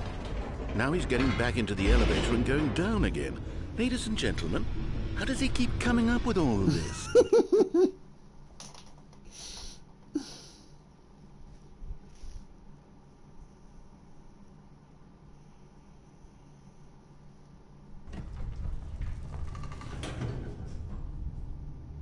This game is cancer.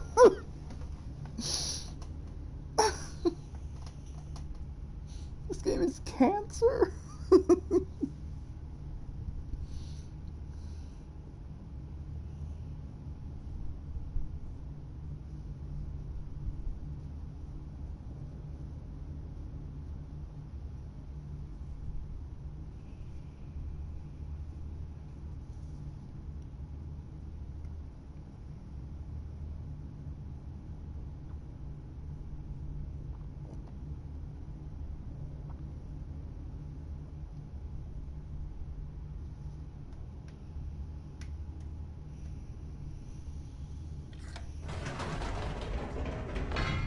Did you think we were going to go forward down the spooky corridor? No. It's time once again to go back up in the elevator. I can't even begin to grapple with what might be up there. Is it the boss's office again? Or what if it's the boss's office this time? The suspense is killing me.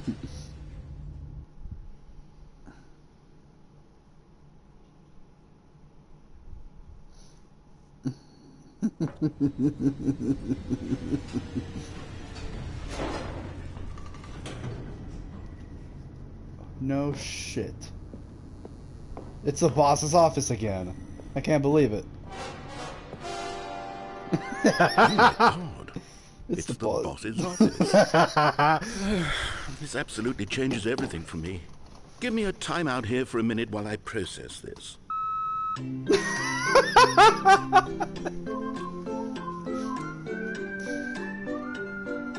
This game is too much.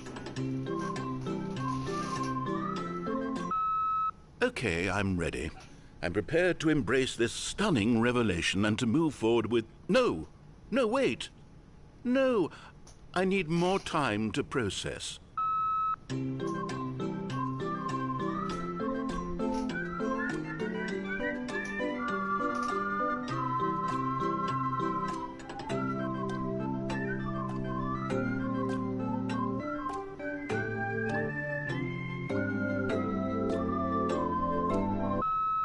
All right. I have fully come to terms with it. I have made space in my worldview for this astonishing new reality. As before, I turn to your expert eye for gripping narrative, Master Stanley.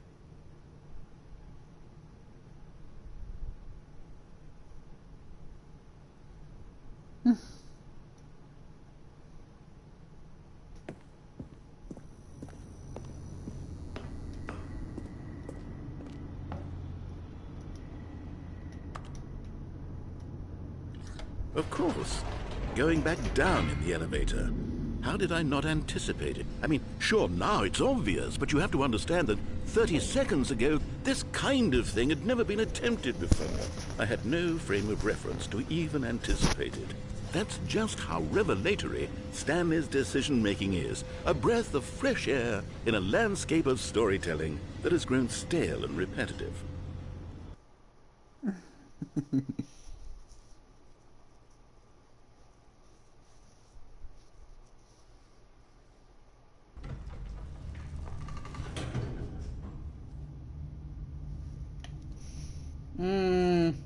I want to go back up.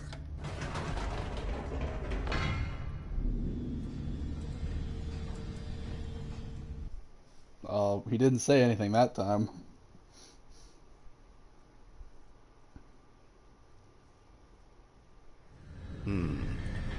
You know what? I've just thought of something. Hold on, let's stop for a moment. Don't you realize? It's the anticipation, Stanley. You and I, we have no way of knowing what will be at the top of this elevator. But the suspense, the agony of waiting and anticipating and having to guess, that's the real thrill. Oh, I simply don't want to let that feeling go. It's so precious, so fleeting. Why don't we take this elevator ride nice and slow? There we go. Isn't this so much more exciting? You know, Stanley, it seems like nowadays the only thing that audiences want is to be shocked as loudly and frequently as possible. They want big, explosive moments flung right in their faces from the very moment that things get started. But where's the tension? Where's the trust in the audience to build a slow and nuanced appreciation for the story, the characters? Why aren't we given time to imagine the surprises? To have to think and to anticipate and then to marvel at the eventual reveal. This is storytelling, Stanley. What you and I are doing right now. This is the most exciting narrative to be developed in years. And it's really all because of you. You're the one who took this bold step of revisiting the exact same locations over and over. Truly, I mean it. This is unique and different. It's not like anything else out there. You see, I want stories that surprise me, Stanley. I want to have to think. I want to be engaged and not pandered to. We're being fed such unimaginative drivel all the time, and we all know it, which is why we're so starved for content that makes us feel sharp and vital and alive.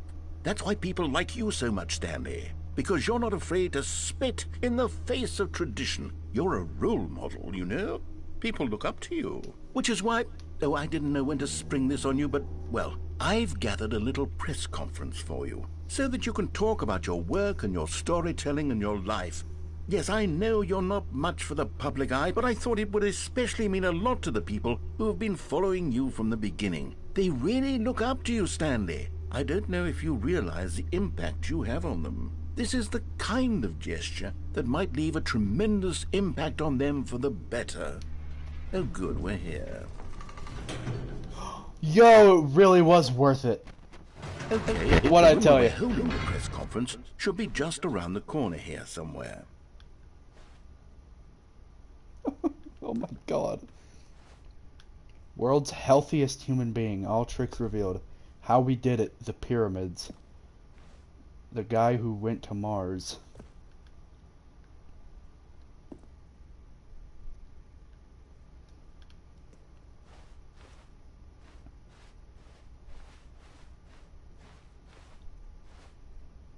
An evening with world peace baby. Ah, yes, here it is, just through this door.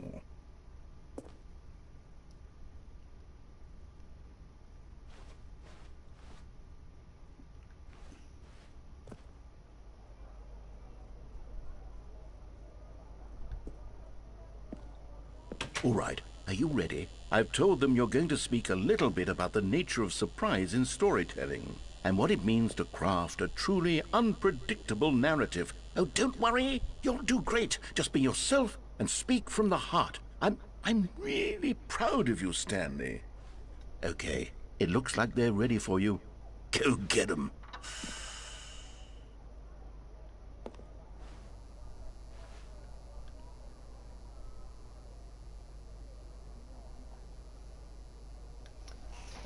Thanks for showing me that cool skateboard trick in the parking lot. You are too cool. Good luck on stage. Rock on.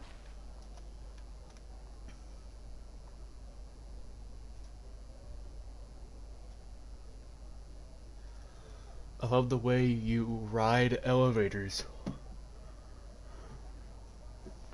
Break a leg, champ.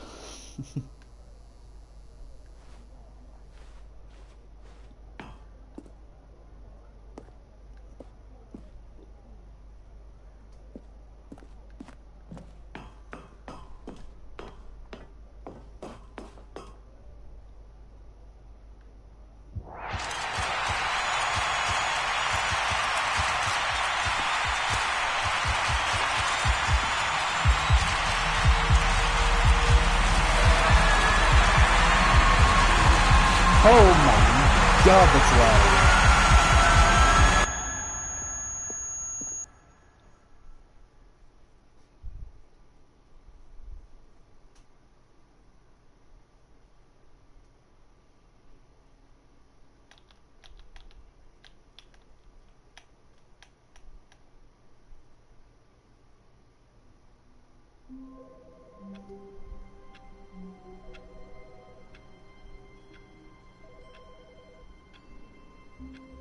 That clock is going perfectly with that elapsed time in the left corner.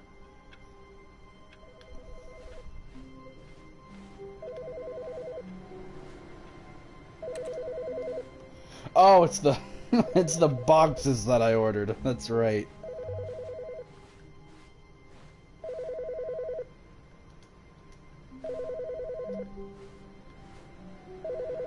But the phone's ringing.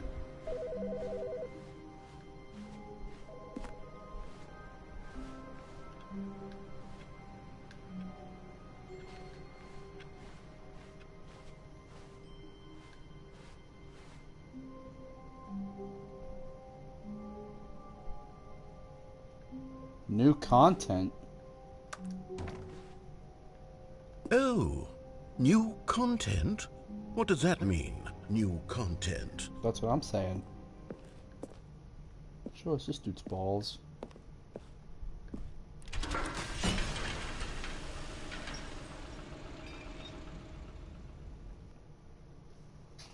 New content? What the fuck do you mean, new content? I really haven't even beaten the game.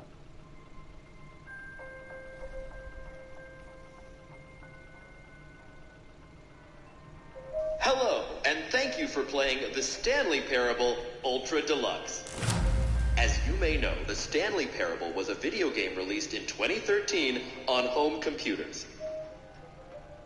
After receiving critical and commercial success, it was expanded upon in 2022 with the Stanley Parable Ultra Deluxe, a reimagining of the game for consoles and home computers. That's what I'm playing right The now. Stanley Parable Ultra Deluxe features exciting new content that broadens and expands the world of the Stanley Parable, delighting audiences the world over. Please, step inside and see what thrilling new adventures await in The Stanley Parable Ultra Deluxe. Oh, well, this sounds delightful. I'm very excited to see the thrilling new Ultra Deluxe content.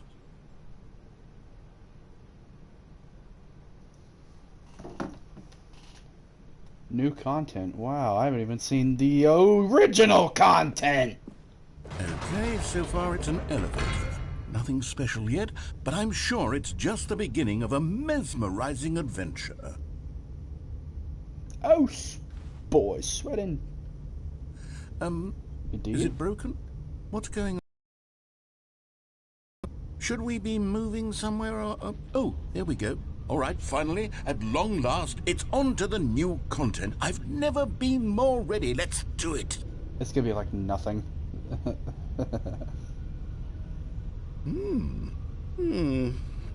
I have to say, initial impressions of Stanley Parable Ultra Deluxe, mostly tedious. It's as if the... oh, okay. Let's see the content. Give me the content, Stanley.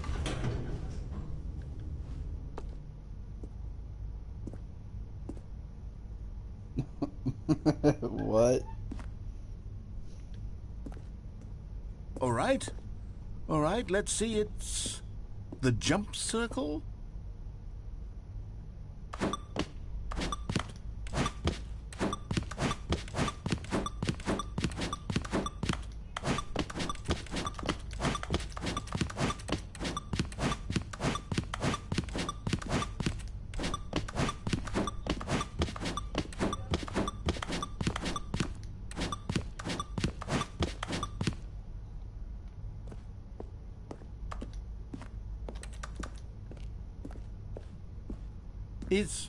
Is that it?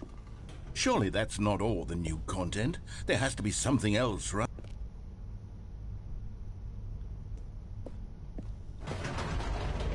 Goodness, another elevator. Stanley, I have to say, initial impressions of this game are not positive. It's just elevators and jumping. Is this what passes for exciting new content? If this is new content, then I could just read you the whole dictionary. There's 20 hours of new content right there. Hell, I could count to 30 trillion. You could put that on the box. The Stanley Parable Ultra Deluxe, now with over 1,000 hours of new content. And if... oh, wait. There's more. Very good. Yes. I knew there had to be something else. Let's see it. I'm ready for whatever it is.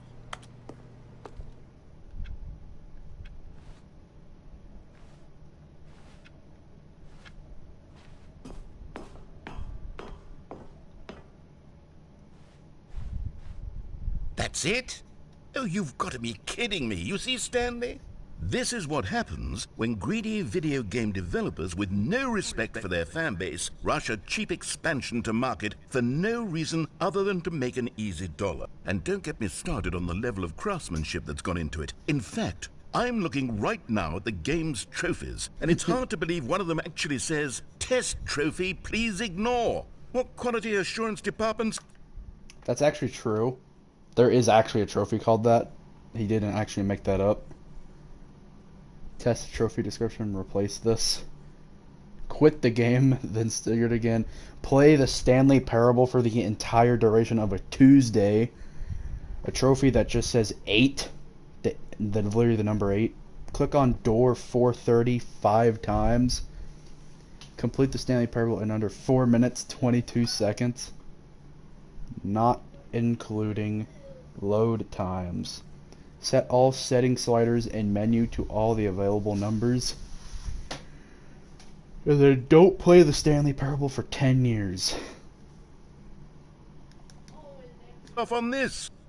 I'm infuriated and I'm offended, and I intend to find these people on Twitter and hold them personally accountable. It's my fault, Stanley. I built up too much anticipation around the new content, I'm afraid. It could never have lived up to such expectations. If you're still with me, why don't we just reset the game?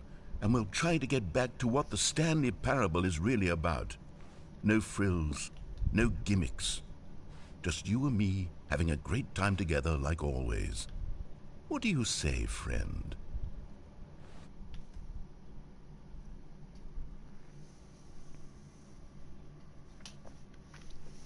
I'm gonna go back in there and do all the jumping. Because I didn't do one jump. Oh, shit.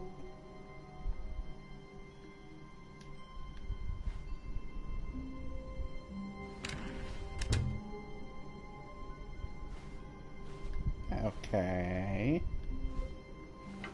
Psst! Stanley! Come over here! In the vent! I want to show you something!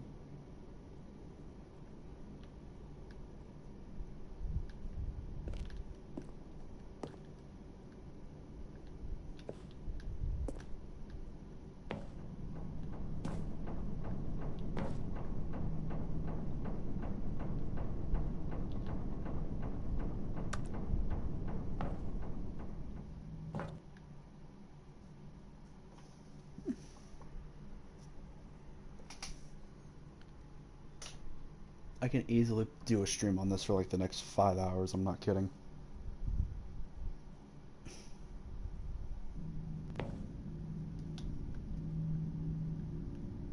Okay, you remember how cheap and unsatisfying the new Ultra Deluxe content turned out to be? Well, it got me thinking about the past, and how much better the Stanley Parable used to be.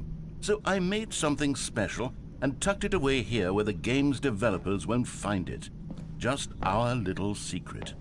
Take a look. Whoa.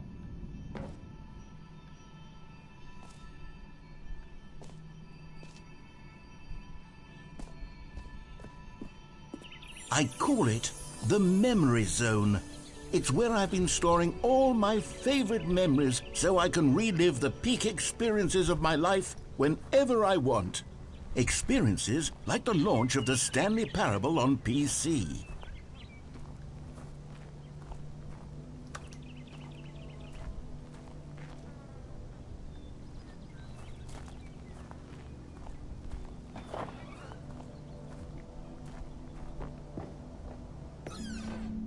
You see, Stanley, doesn't the Memory Zone remind you of how wonderful Stanley Parable was before it was sullied with a cheap PlayStation port?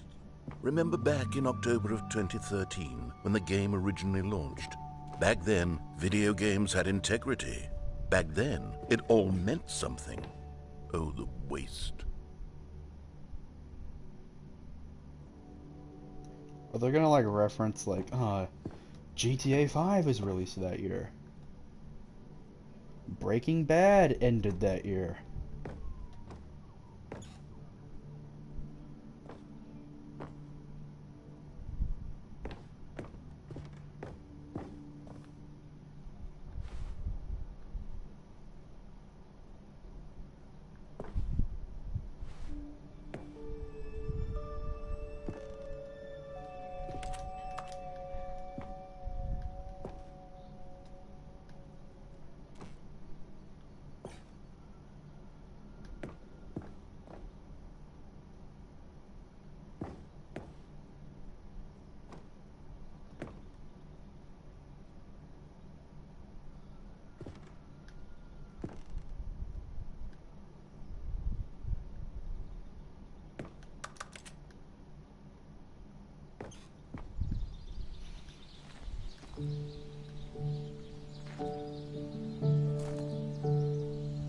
Aww. Je suis dans la memory zone, c'est sur la pluie des loups, et je n'attends plus que toi, mon amour. C'est là, dans la And over memory here zone. is where I keep reviews of the Stanley Parable. Like this stunning triumph of games journalism, 10 out of 10 from Destructoid.com. James Stephanie Sterling writes, and I quote, Where so many games that aspire to be more than games end up less than any form of art, Stanley Parable strives and then succeeds to be every game ever created. Did you hear that, Stanley? Every game ever created. That's how grand and all-encompassing the original Stanley Parable was. It was literally every game ever created. It was Skyrim, it was Persona 3, it was all of them, and now it's not. It was Skyrim, it was why Persona 3? Why not Persona 4? I could see that. It was Persona. Why, out of every game they could have chose, Persona 3. It's no games at all. It isn't even the Stanley Parable anymore. It's just a husk now. A lifeless husk with an hour of new elevator content. Are these real reviews? Is that a real review?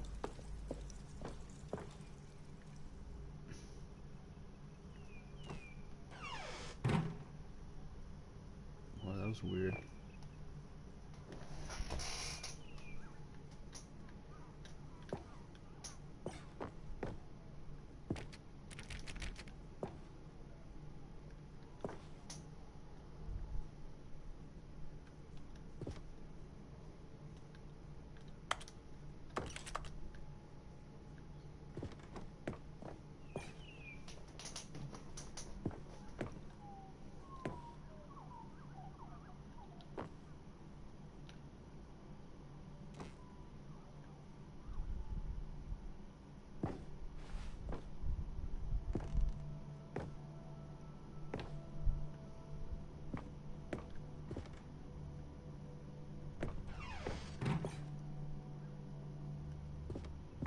Here's another moving passage, this time from GameSpot.com.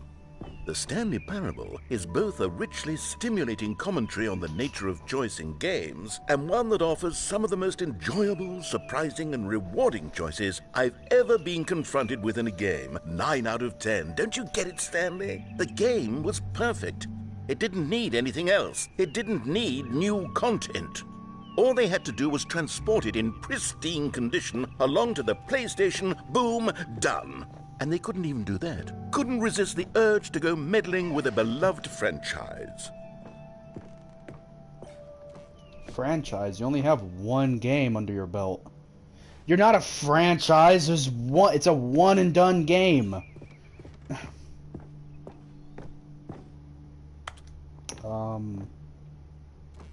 Yeah, how do I get past the boxes?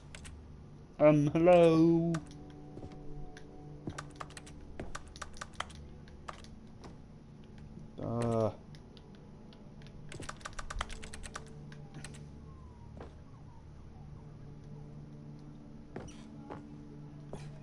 Move the boxes, come on, what the hell?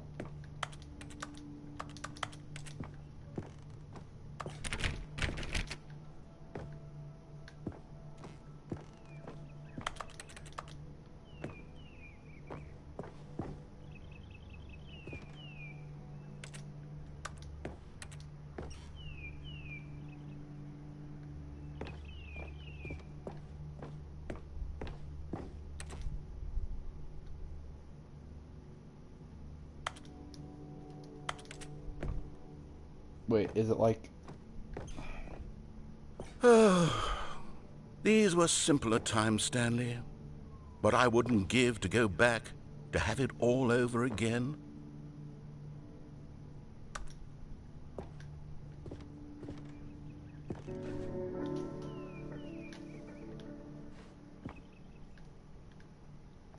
It's open. Wait, hang on. I don't recall this part of the memory zone before. What's this? What's down here?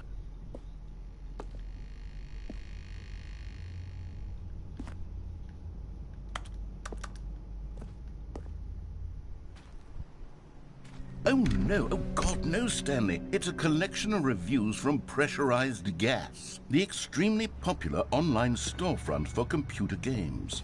I haven't looked at these in years. I can't even imagine... Get it? Steam. What's been collecting down here? Surely these reviews were glowing as well, weren't they? Well... Honestly, I could not be bothered to play this game to full completion. The narrator is obnoxious and unfunny, with his humor and dialogue proving to be more irritating than entertaining. Unfunny! I'm not trying to be funny. I'm trying to make a serious work of art. I suppose I could write up a handful of gags to insert into the Stanley Parable, but the game is already such a densely layered web of profound philosophical insights that I can't even imagine where I'd have the room to stick them.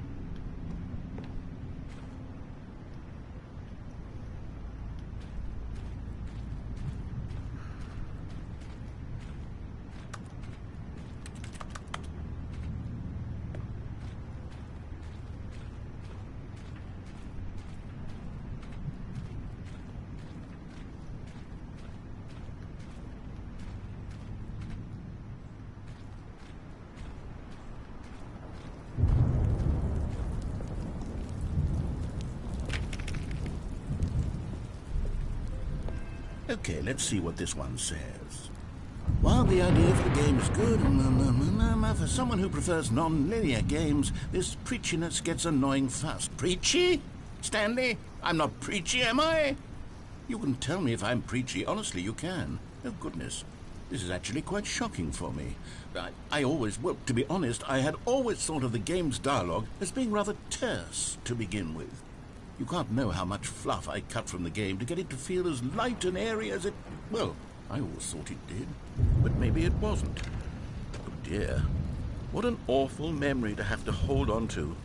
These black marks on my otherwise unimpeachable track record.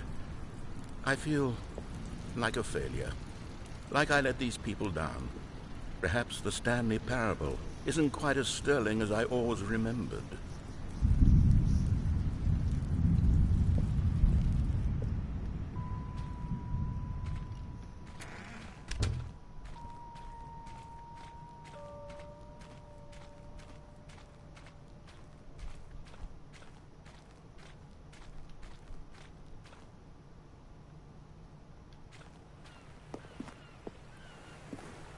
What's this one got to say? You constantly have to stop doing anything so the narrator can catch up with his long-winded explanations of what's happening. I wish there was a skip button. A skip button? Well, yes. Yes, I think we can do that. If I'm truly too preachy, then maybe letting you skip ahead for just a moment, surely it couldn't hurt. Not if it means we can strike these negative reviews from the record. Only positive reviews of the Stanley Parable. That's my motto today, and it's always been my motto. I'd do anything for the customer, Stanley. Yes, a skip button we shall have.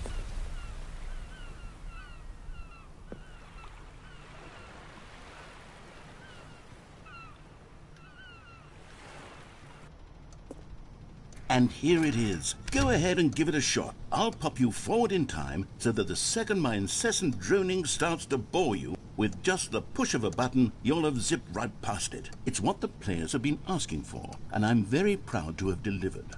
No more listening to me rambling on and on and on. No. The Stanley Parable is a game for the people, and if the people want silence, then by goodness, that's what they're going to get. Well, don't sit around waiting for me to shut up. Go ahead and make me shut up. Here, we'll pretend that I've just begun an interminable monologue. I'm not going to skip something like this. I don't want to skip it. The story and the choices, or what have you, and therefore, by becoming it is, so on and so forth, until inevitably, until the end of time, at which time, everything all at once, so, now you see, blah, blah, blah, blah, blah, blah, blah, blah, blah, blah, blah, blah, blah, blah, blah. We've eaten too much and it can't be just yet, no, until 245. But the logic of elimination working backwards, the deduction therefore becomes impossible to manufacture. It went on for nearly 10,000 years, until just yesterday, here and there, forward and back, and never a moment before lunchtime. It can't be. It's the only thing there is. How many billions left until so much more than forever ago? Which is why I say,